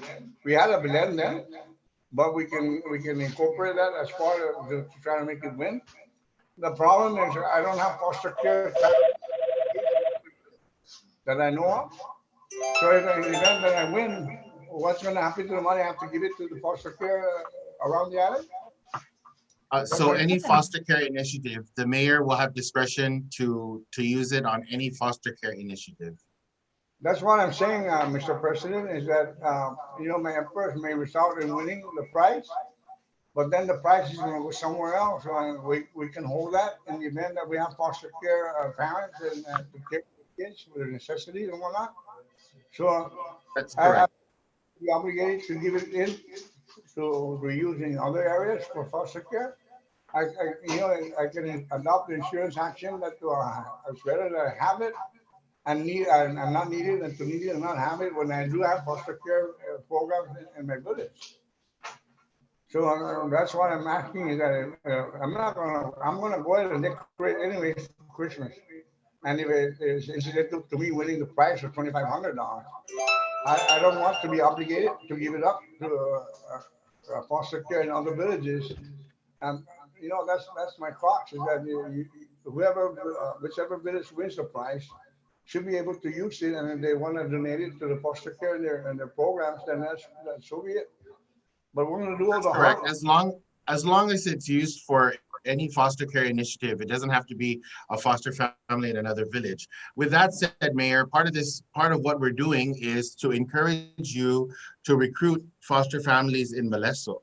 So hopefully by your actions, you would have recruited at least one foster family in Molesto. We have already posted that distinction, Mr. President, implying if any families or any individual who wants to be a foster parent or who want to be foster parents, come and register with our office. If there are no foster parents or no foster parent here, because there's no foster kids. Like I said in the previous meeting about foster care, we need to place kids in a foster home that's closer to their village or in their village, because they don't want to be separated from their village or people that they grew up with or have been associating with for the past years of their lives. So if I win, I can hold that, so that when I do have the foster care in place, then I have the funding. It's like a carryover. It's like a continuing appropriation to use it when you need it, when you do have the program in place. That's correct. Thank you. Thank you. I forgot where I was at, but I knew that I was talking about the Christmas display. What we'll do is we'll have a separate meeting so we don't prolong this meeting. We will have a separate meeting for the Christmas display contest, and the mayors and their staff will be able to attend that meeting so we can talk about the details there. But I do appreciate everyone's support and everyone's willingness to create a display to promote not only Christmas, but also our foster care recruitment. And the next thing we want to present to the council is our initiative to work with the Archdiocese of Agana. So we're focusing on the Archdiocese of Agana because the Harvest House, the Harvest Ministries already have a robust program for foster recruitment, and they, their work is just exemplary, right? But we need to focus more. We need to focus on our churches that have a lot of people and perhaps might need to know more about what we're doing. And so Vice Mayor Delgado will give us a brief synopsis of what we're planning for December 11 and 12, that same weekend of the judging. Vice Mayor? Thank you, Mr. President. Good morning, everyone. So in working with our ad agency and with the one that did the actual advertisement logos, she actually proposed something along the lines of using candles. Harvest House does do something with shoes at their church, and just trying to get people to fill the shoes of the families that are in need, we're wanting them to come out so that they can fill the shoes of the kids that are in need.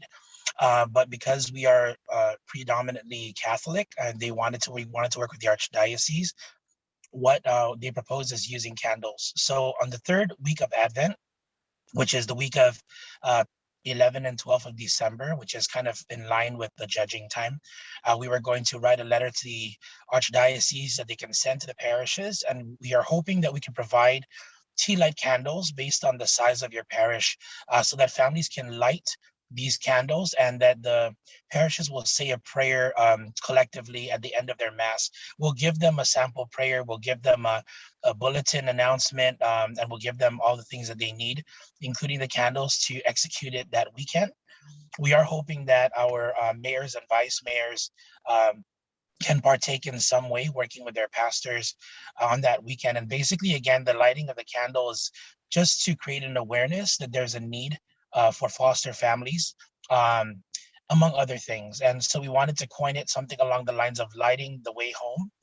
And that's why we're using candles. And of course, the third week of Advent is Advent Joy. So we thought it might be extremely relevant. So what are we expecting from our colleagues? What are we hoping for? Is that they would just attend the mass that weekend, and then just even at your own personal time, light a candle. And like, for example, a village like Dededo would be given 500 tea lights. Smaller villages like Harmon would get 25 tea lights. We did put a breakdown based on those who are able to have these candles prominently set up at their churches. So that's the plan on behalf of the Mayor's Council / Archdiocese of Agana, December 11 and 12. Is the cost again? Yeah, the only cost, Uncle Paul, would be the purchase of the tea lights. And when we were just getting an idea of how much tea lights cost, it's about $20. How much is it gonna cost us? It'll be free for the parishes and free for the mayors, the respective villages. But if given a budget, then we can purchase the tea lights, and then we will provide all the tea light candles to all the churches. Mayor McDonald, we're not assessing fees to any mayor at this point. We're hoping that all our costs are covered, including the price. So yeah, so no, we're not assessing. We're just asking the mayors because we know that everybody goes to church.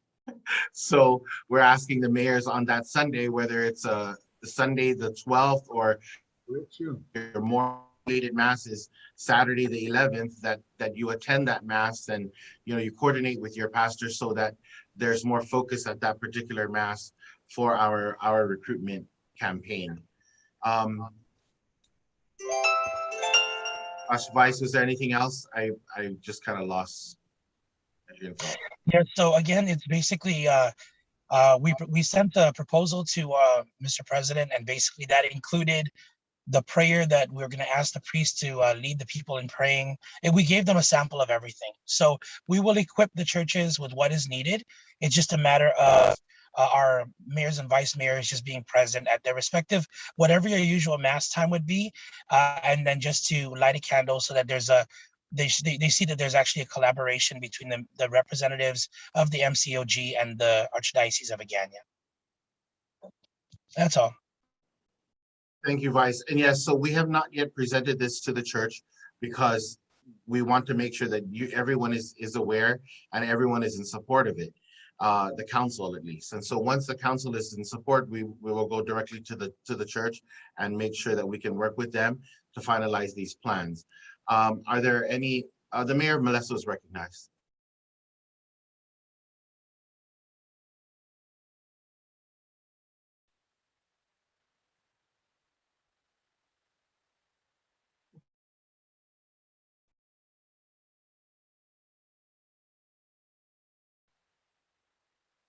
Mayor Ernest, are you there? Yeah, yes, just to correct you, Mr. President, that everybody goes to church. I hardly go to church, but I ask my priest, do you know your congregation? Because some of those people that go there, as they're about to enter, the antennas go down, okay?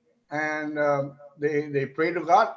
When they leave the church, they live satanic lifestyle and talk down to people. I don't do that. I go to church to pray to God. And some of them that go there, they're so judgmental. Most of my opponents that ran against me have been churchgoers, but they lose because we're not talking about God. We're talking about service to our people. But I will answer to God come Judgment Day. But just to correct you on that, sir, because I would be lying that I always go to church. I go to church. I stand corrected. I apologize. Thank you. Are there any questions regarding this proposal? Because I think it's a great idea. I think Vice Mayor Kevin has done a great job in preparing the proposal for the Archdiocese. I feel like the people that, for those of us that do go to church, I think our people that see us out there running this campaign or this recruitment campaign will inspire a lot to do more. And maybe they can't be foster parents, but maybe they can help find a foster parent for us. So I really, Vice Mayor Kevin and I are asking for your support. Are there any objections to this campaign with the Archdiocese of Agana? The Mayor of Molesto is recognized. I'm sorry, I'm not the Mayor of Molesto, the Mayor of Dededo, I apologize. Sorry, Mayor Melissa.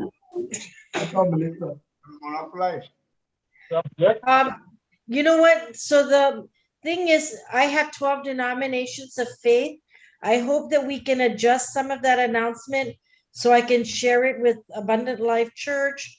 I have 3 SDA churches here in Dededo, several Christian saints. So please, if we can share it, not just with the Archdiocese, but also with our other congregations from other denominations. Thank you. Thank you, Mayor Melissa, and that's a good point. And of course, we have to make this work for the Archdiocese because, again, like Vice Mayor Kevin said, it's just a larger population that we see. So we'll certainly make sure that is approved by the Archdiocese for use. And of course, I know Vice Mayor Kevin will certainly help in adjusting that to be appropriate for any other denomination. Thank you, Vice. Any other questions regarding this church campaign for foster care? Okay, are there any objections to the campaign?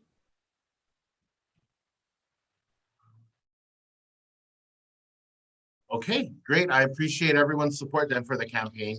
I think you'll see a lot coming down.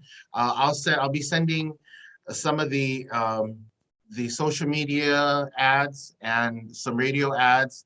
Thank you, Mayor Hoffman, for helping with some of the radio ads. You'll see that, and of course the TV ads as they come along. Those of you that responded to one of our news media partners for an interview, please please respond to them, or please thank you for responding to them. And if you have any questions about the campaign, you can certainly give me a call or let one of us know.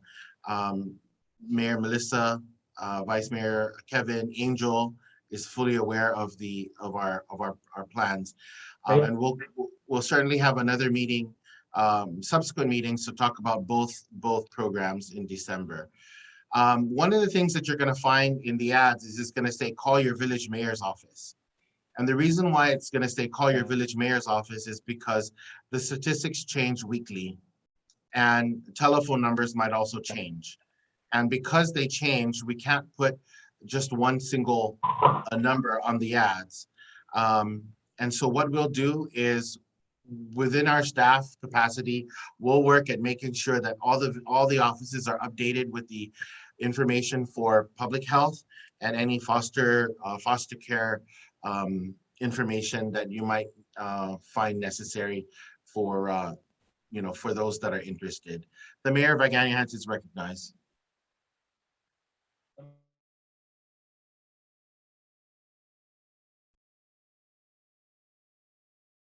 Mr. President, may I ask where the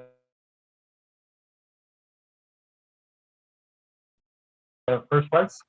I'm sorry, Mayor, you're broken up.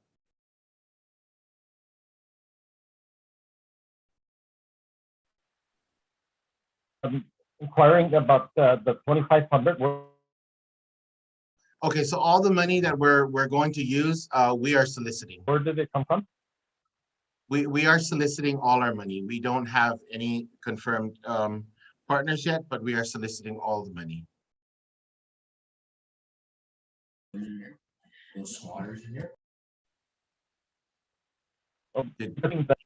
Why don't we have a first, second, and third prize so that we can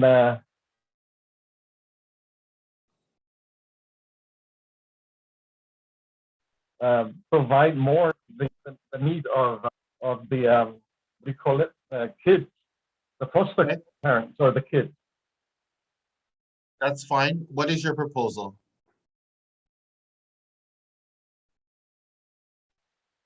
And maybe that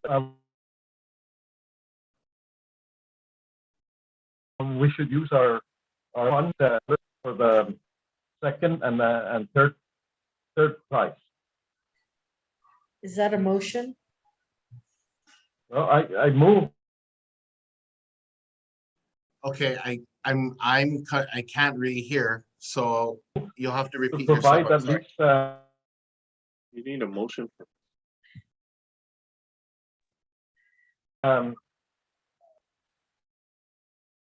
Okay, can I just help Mayor McDonald? So Mayor McDonald's motion, and I'll go ahead and motion it, and then I have second, or his motion is to, because we haven't been providing lunch. Usually we do lunch and we pay for that through our dues. So the motion, I know that he's talking about getting it from what we pay in our dues to still use it for prize money. And instead of just having one winner for the competition of the Christmas display, have a first place, second place, and third place. And of course, if the first place would be, I think he was talking about splitting that 2,500 and making it 3 different prizes. But in this case, maybe we can have 2,500 or 2,000, 1,500 and $1,000 prize. If that would be the total for the first, second, and third place prizes, and taken out from our dues that we pay on a bi-weekly basis. That's right. Oh my gosh, is there a second then? Is that your motion, Mayor Melissa? If that was Mayor McDonald's motion, I'll second it. Is that okay with you, Mayor McDonald? You read my mind. Okay, so the motion was made by the Mayor of Agani-Heights and seconded by the Mayor of Dededo. Again, the motion is for first place 2,000, second place 1,500, third place 1,000 coming from our dues. Are there any further discussion on this motion?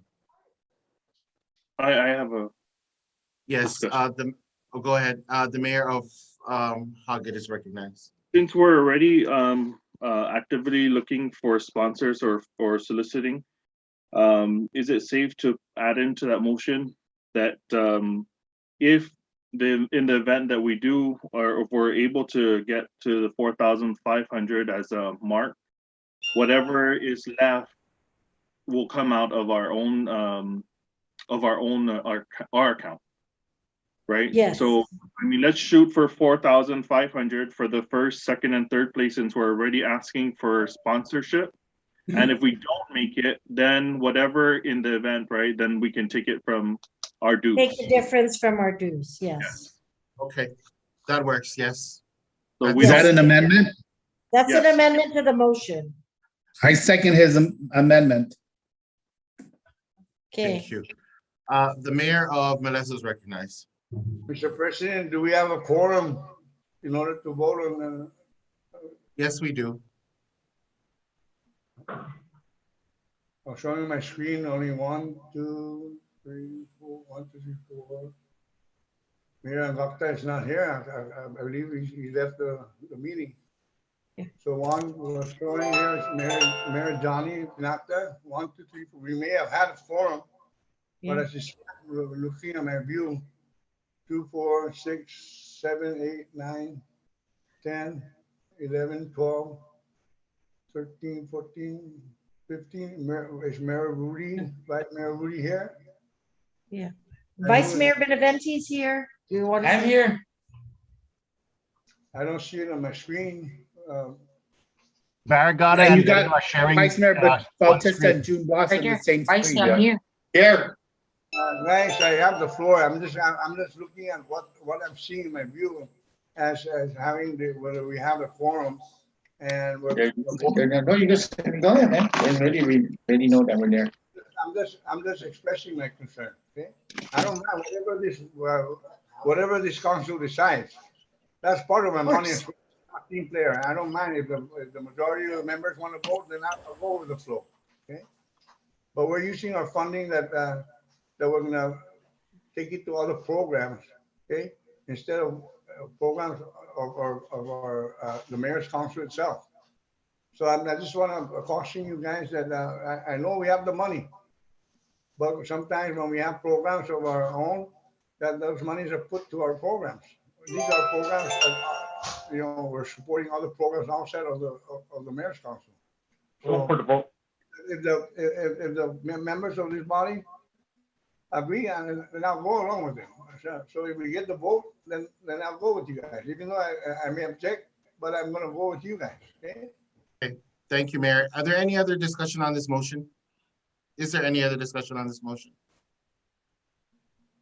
Okay, so I will call for the vote. All in favor of this motion to use our dues for the prize money and as amended by Mayor Suiko and seconded by Mayor Gogui.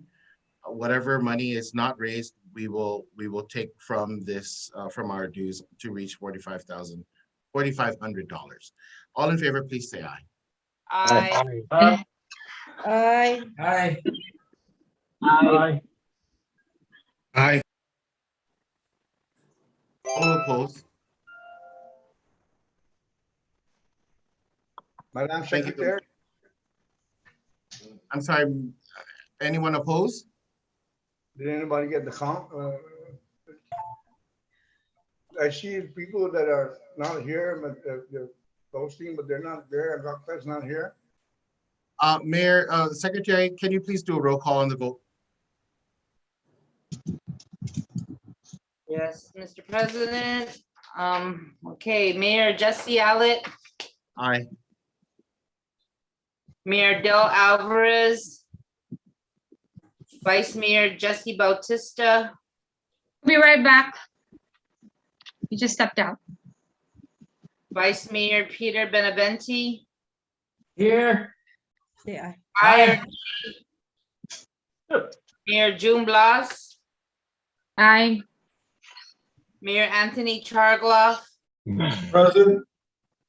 Aye. Aye or nay? Aye. Mayor Ernest Chargloff,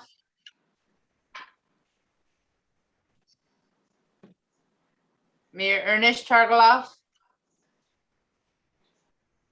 He left just like everybody else. Mayor John Cruz, Vice Mayor Kevin Delgado, Aye. Vice Mayor Chris Farren, Mayor Jesse Gogui, Aye. Mayor Robert Hoffman, Aye. Vice Mayor Rudy Uriarte, Aye. Vice Mayor Loreto Leones,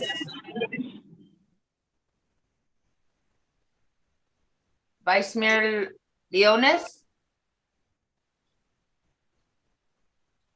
Mayor Paul McDonald, Mayor Paul McDonald. Aye. She said aye. Oh. Mayor Rudy Paco,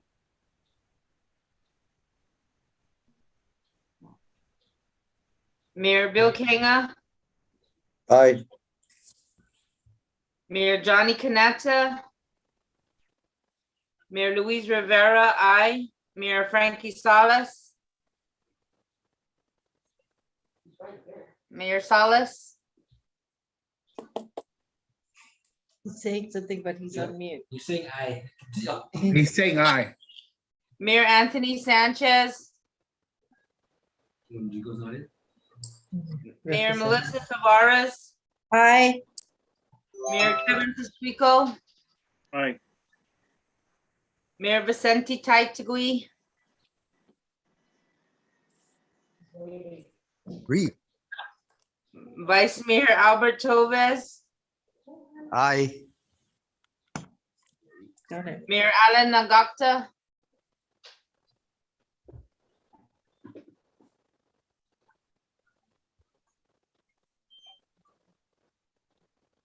No, for Talafofo, is the mayor voting aye or nay? Aye. You see that, Secretary? That's not the mayor, guys. Yeah, yes, but the mayor was on. and so, Mr. President, we have 17 ayes and 0 nay. Aye, too. And now we have 18 with Mayor Chargaloff's aye. I believe Vice Mayor Bautista is back. Vice Mayor Bautista, did you? Yeah. Mr. President, Mayor Yes, John it's Cruz here. just I say texted. yes. Yes. Yeah. Yes. Say aye. Aye. I'm sorry, Angel, what was that? Mayor John Cruz just texted me. He's voting aye. His phone is, the other kind of phone, so he has no audio and no video. Madam Secretary, please record that as Mayor John Cruz. Can you please report the final total? 19. Final vote. Can I get Vice Mayor Bautista's vote, aye or nay? Aye. Aye. Mr. President, we Aye. have now a total of 20 ayes, 0 nay. Thank you. The motion is carried.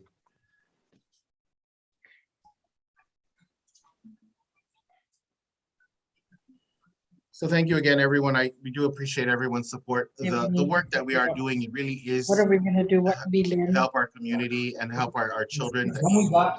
So this initiative is really not just for us, but it's for our community and our island. So I really do appreciate it. Moving on to new business. In our discussion with the governor last week, there are some government agencies that are trained to do testing, COVID testing in their agencies. And so the question is posed to us if the districts want to have their own staff trained for testing. And I don't have specifics, but before I ask for specifics and before I go into the long rigmarole of how we're gonna do all of this, I wanted to find out from the council, from all of you, whether or not you're interested in having any of your staff trained to administer COVID testing. The Mayor of Hoggett is recognized. As I said before, sir, absolutely not. I think it's a huge liability. And even if we are trained to have our staff go out there and do that, I would much rather have our certified professionals come down and be the ones to administer. Anything could happen down here, and we're far from the hospital. We're always hosting testing clinics and vaccinations, and I mean, God forbid something happen, and then that's a liability on us. And so, even before this, I don't know. I would prefer not to have that. That's just me. Thank you, Mayor. The Mayor of Chalapag Ward is recognized. Yeah, I kind of, I kind of echo what the Mayor of Agate had indicated. But more importantly, I don't know about all of you, but we are falling behind in our work because of all of the added, requirements that is being tacked on for the mayor's office, especially because of this pandemic. Delivering foods to our seniors, going out and doing the food commodities distribution, taking care of issues in the village that would normally be handled by another agency, but because people are isolated and stuff like that, we're called upon to respond to. And so, and I just had one member of my staff resign. So with 7 employees and 8 making the being at least in the standard village mayor's office and 8 making the mayor amongst the employees of the mayor's office, and for me losing 1 because they resigned their position, I just don't see us taking on more than what we've already taken on since the start of this pandemic. Right. Okay, thank you, Mayor. That is noted. The Mayor of Dededo is recognized. Okay, I just echo my colleagues. We are, like Mayor Gogui said, we've taken responsibility for many other things, and even when we just recently took the responsibility of having the booster shots in our communities, it's just additional task, and we're really behind. I mean, I have more staff than the 8, but we have a larger village and there's a lot more demand. And then, of course, like Mayor, I echo what Mayor Kevin said about the liability. We are not the health professionals. It could be a licensed nurse or somebody else, but they can come and use our facility, just not for our staff to do this. Thank you. Thank you, Mayor. The Mayor Melessa is recognized. Thank you, Mr. President. I echo the sentiments, but also, Mr. President, I got approached by 2 separate individuals regarding the booster shots, the testing, and the vaccination. And I requested that they channel those inquiries as far as setting up the boosters to 1, so that we're coordinated properly, because I provide the logistics. I pick up the canopy, set up the table. This is their program, not mine. And my staff, I have them doing traffic control. And like the other mayor's sentiments is that it takes away from our main duties. But I'm willing to go ahead and have the facility, like Mayor Melissa said, they can use the facilities. But when they come down here, I want to know what they need, what they want us mayors to do, so that I can prepare, and then I don't have to use all my staff unnecessary to run their program. We can multitask. 2 of them can do the traffic control, or the other 3 are cutting or doing something that is our job. But I just need to know the proper coordination between who's setting this up. I don't want to deal with 2 people and have 2 different things ongoing that I have to attend to. They should unite their efforts and have just one point of contact me, so we can work appropriately, providing the logistical support for public health. I believe this is their function, the medical professional. And I echo the sentiments of my Mayor Rico, is that we're not trained professionals and the liability that we're not looking out to protect ourselves. So I just want to know that I'm willing to help. but I need the coordination to be one rather than two-pronged. And then we're gonna end up having problems in the end because we didn't properly coordinate the setup and everything, how to run their program. I don't want to work with two, but rather unite as one, so I can communicate with them, so that we can do things properly, and I can use my personnel elsewhere instead of being running around all there just to stand there to when we can multitask and only two leads are needed. Then I'm only going to go ahead and assign two. The other three can go out and do our regular duties. Thank you. Thank you, Mayor. So what we'll do is I will send out a notice for those villages who are interested in having someone trained in their office as an invitation. And if you would like, then we can make that arrangements for you to have someone in your office trained to administer testing at any time, whether it's testing for your staff or testing for a resident. Those of you that do not wish to be a part of that, it is not a problem at all. Again, it's purely voluntary for an office to have someone trained to administer the test at any time. Are there any other questions regarding that issue? What I didn't want to just say no, because I do know that I hear your sentiments and I hear what you're saying, because I feel the same in PT as well. But at the same time, you need to know that the administration is offering their assistance to train someone in the district to administer the test. The Mayor Melessa is recognized. Yeah, sorry not to monopolize the conversation like you mentioned earlier, Mr. President. But some people are hesitant to get tested, okay? Because the sensation that they get when I got tested. That's fine, Mayor. Whoever put that testing on my nose almost came to my eyeball. As a result, I was bleeding in my nose. So sometimes the people are hesitant to get tested only because of the sensation, especially the older ones, the older ones. But just to let you know that sometimes the hesitancy to get tested is because of what is spread out here on the streets of the uncomfortable sensation that they got from being tested. I just wanted to bring that to the attention of my colleague. Thank you. Any other discussion on this topic, please? Okay, moving along to announcements. The Leo Espia from Homeland Security, they're still wanting to know if there's any village that has any space for temporary storage of up to 60 days for at least 2 40-foot containers and 1 20-foot container. So I know they brought that up at one of our meetings. I'm not sure when it was, but I know they brought it up. So if there's anyone that has space for them, please contact me. What's in the container? Those are emergency supplies. I'm not positive. I don't know if Angel knows what's in it, but I know they're like medical supplies. Maybe we can put it at this gym. Yeah, they're Put it on the trailer, or are you gonna put it on the ground? Are they putting it on the ground or? I don't know. I don't know the specifics. Jay just reached out to me and I'm just sending it out as an announcement.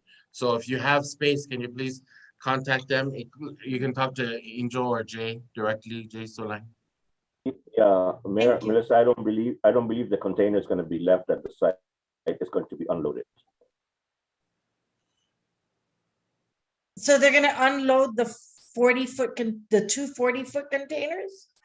Yes, that's why they're asking for the space. The content? 2 40-foot containers and 1 20. They have to return the container.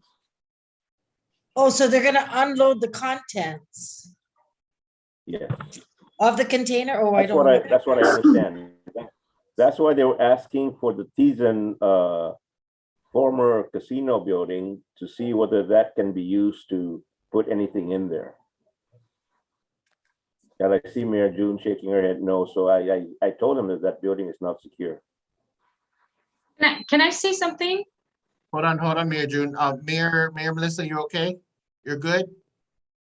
Yeah, I thought it was just to put the containers and leave it, stage it there.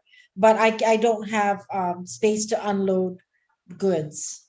Thank you. Okay, well, I'll take note of that and I'll mention that as well. Thank you, Mayor. The Mayor of Tuning is recognized.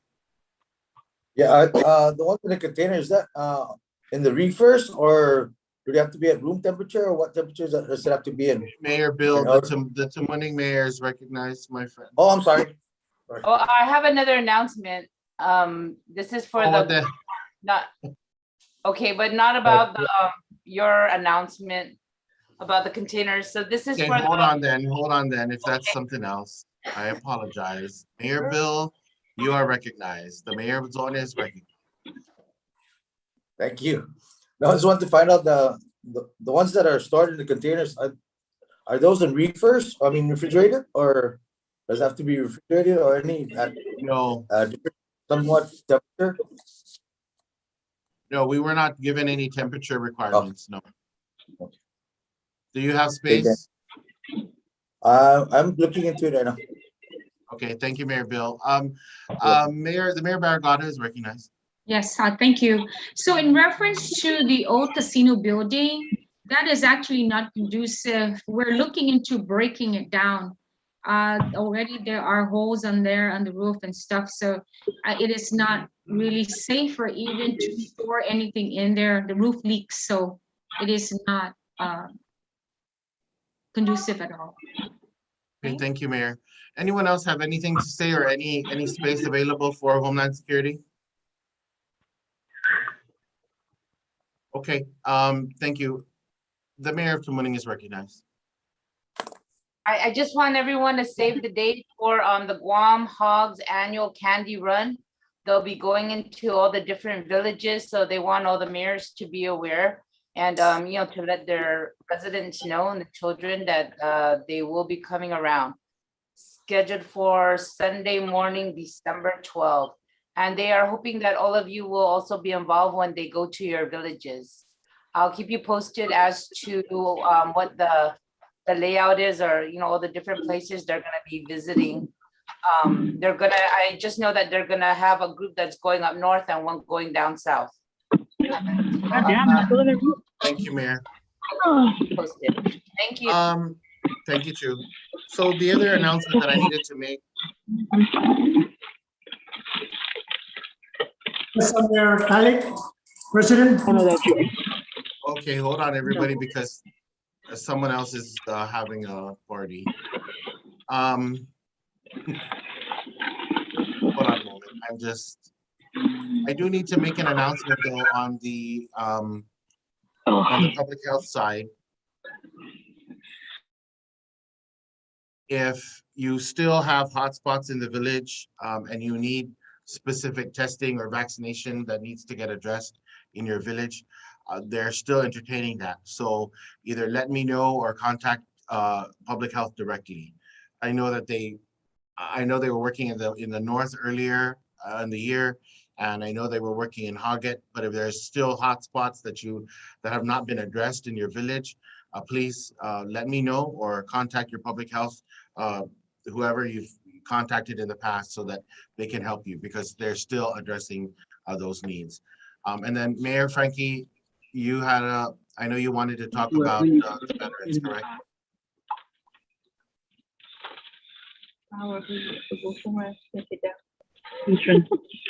Mayor Frankie, I think you're on mute.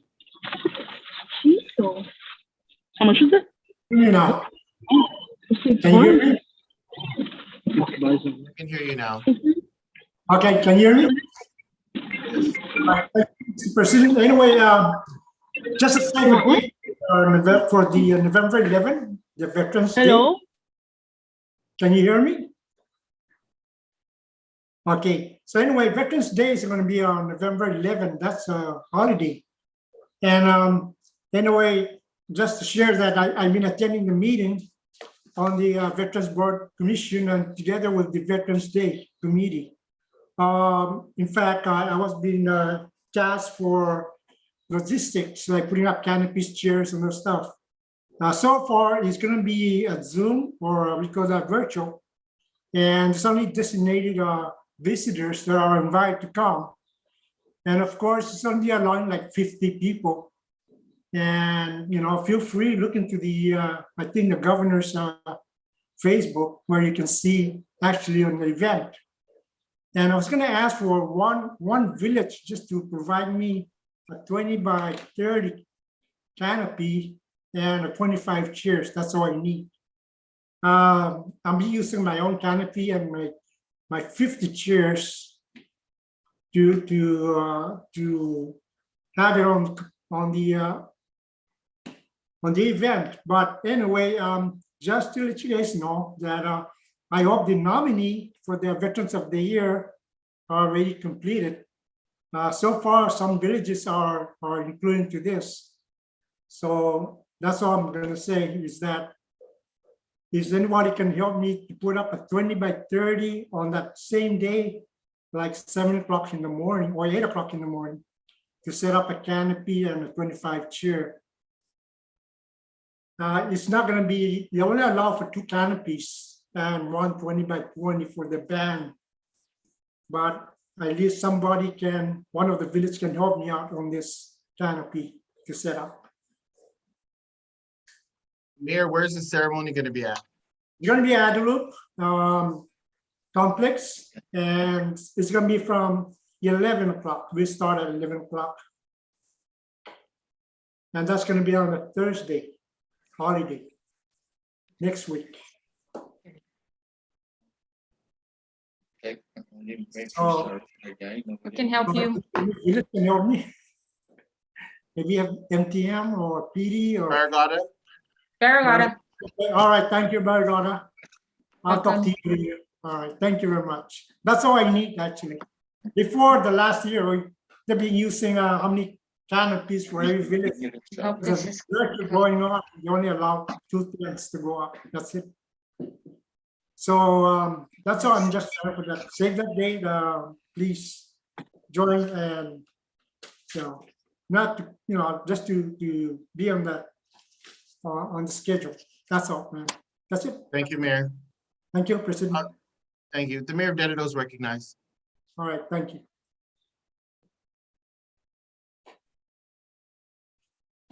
It's okay, sir. I forgot what I was gonna say, but what was the previous topic? I'm sorry, it wasn't relating to veterans. Public health, the hotspot. Oh, yes. So the hotspot, who can we call? I know people are calling out the 311, Mayor Alec, about the like big group gatherings. But nobody's responding. We've contacted GPD and we've contacted someone at Public Health. We used to contact Malu at Public Health, but I heard that she's since retired. And so I know that they were supposed. If I'll get you can the that information, Mayor. Yeah. Thank you. No problem. Thank you. Just call me. Thanks, Mayor. Okay, the Mayor of Melissa is recognized. Thank you, Mr. President. You know, my comment, I raised my hand, but I wanted to address to Mayor Luis. Can you check with the candy run? What the extent of cooperation or assistance do they need when they come through my village? And also, Mr. President, you mentioned about the public health.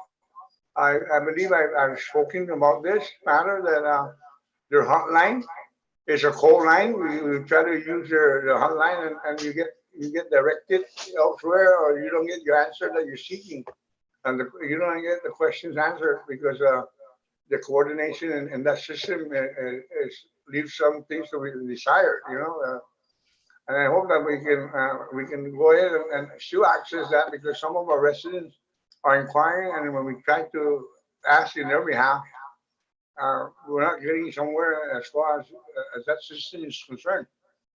So if you can, we can have public health that coordinate the hotline, just to make sure that it's still hot and not cold. What is the inquiry? Because it depends on 311. There are different options. Yes, so what is it that when you dial the system, it prompts you to what are you calling for? So when they give you a certain number, address to a certain number, sometimes they're not answered. So you leave you lingering for the person that you want to speak to get the information you want to get for your constituent. I just want to bring that up to your attention if you guys are experiencing the same as I am. But I've already brought it up. And there is the issue. The question, my question is, what is it that you need? Simply because 311, there are different options for different needs. Yes, like I said, I already mentioned that. But like I said, in the as far as doing all these things. We like to have public health, have just one spokesperson. So we can do, I'm willing to do the testing, vaccination, and booster shot. I just need the coordination so that when my constituents ask, I can give them the questions that they want answered, and they'll give them the answers they want, the questions to be answered. So that's all. Thank you. Any other announcements? No other announcements? Okay, anything else that needs to get discussed then at this meeting? Mr. Well, President, you want to announce the December meeting? Oh, yes. So the December meeting will be on December 7 via Zoom. So it's a Tuesday, December 7. So please plan for Tuesday, December 7, 10 a.m. via Zoom. Thank you, Angel. Okay, if there aren't any other questions or any other announcements, we can adjourn this meeting at 12:40. Move to adjourn. Move to adjourn. Thank you.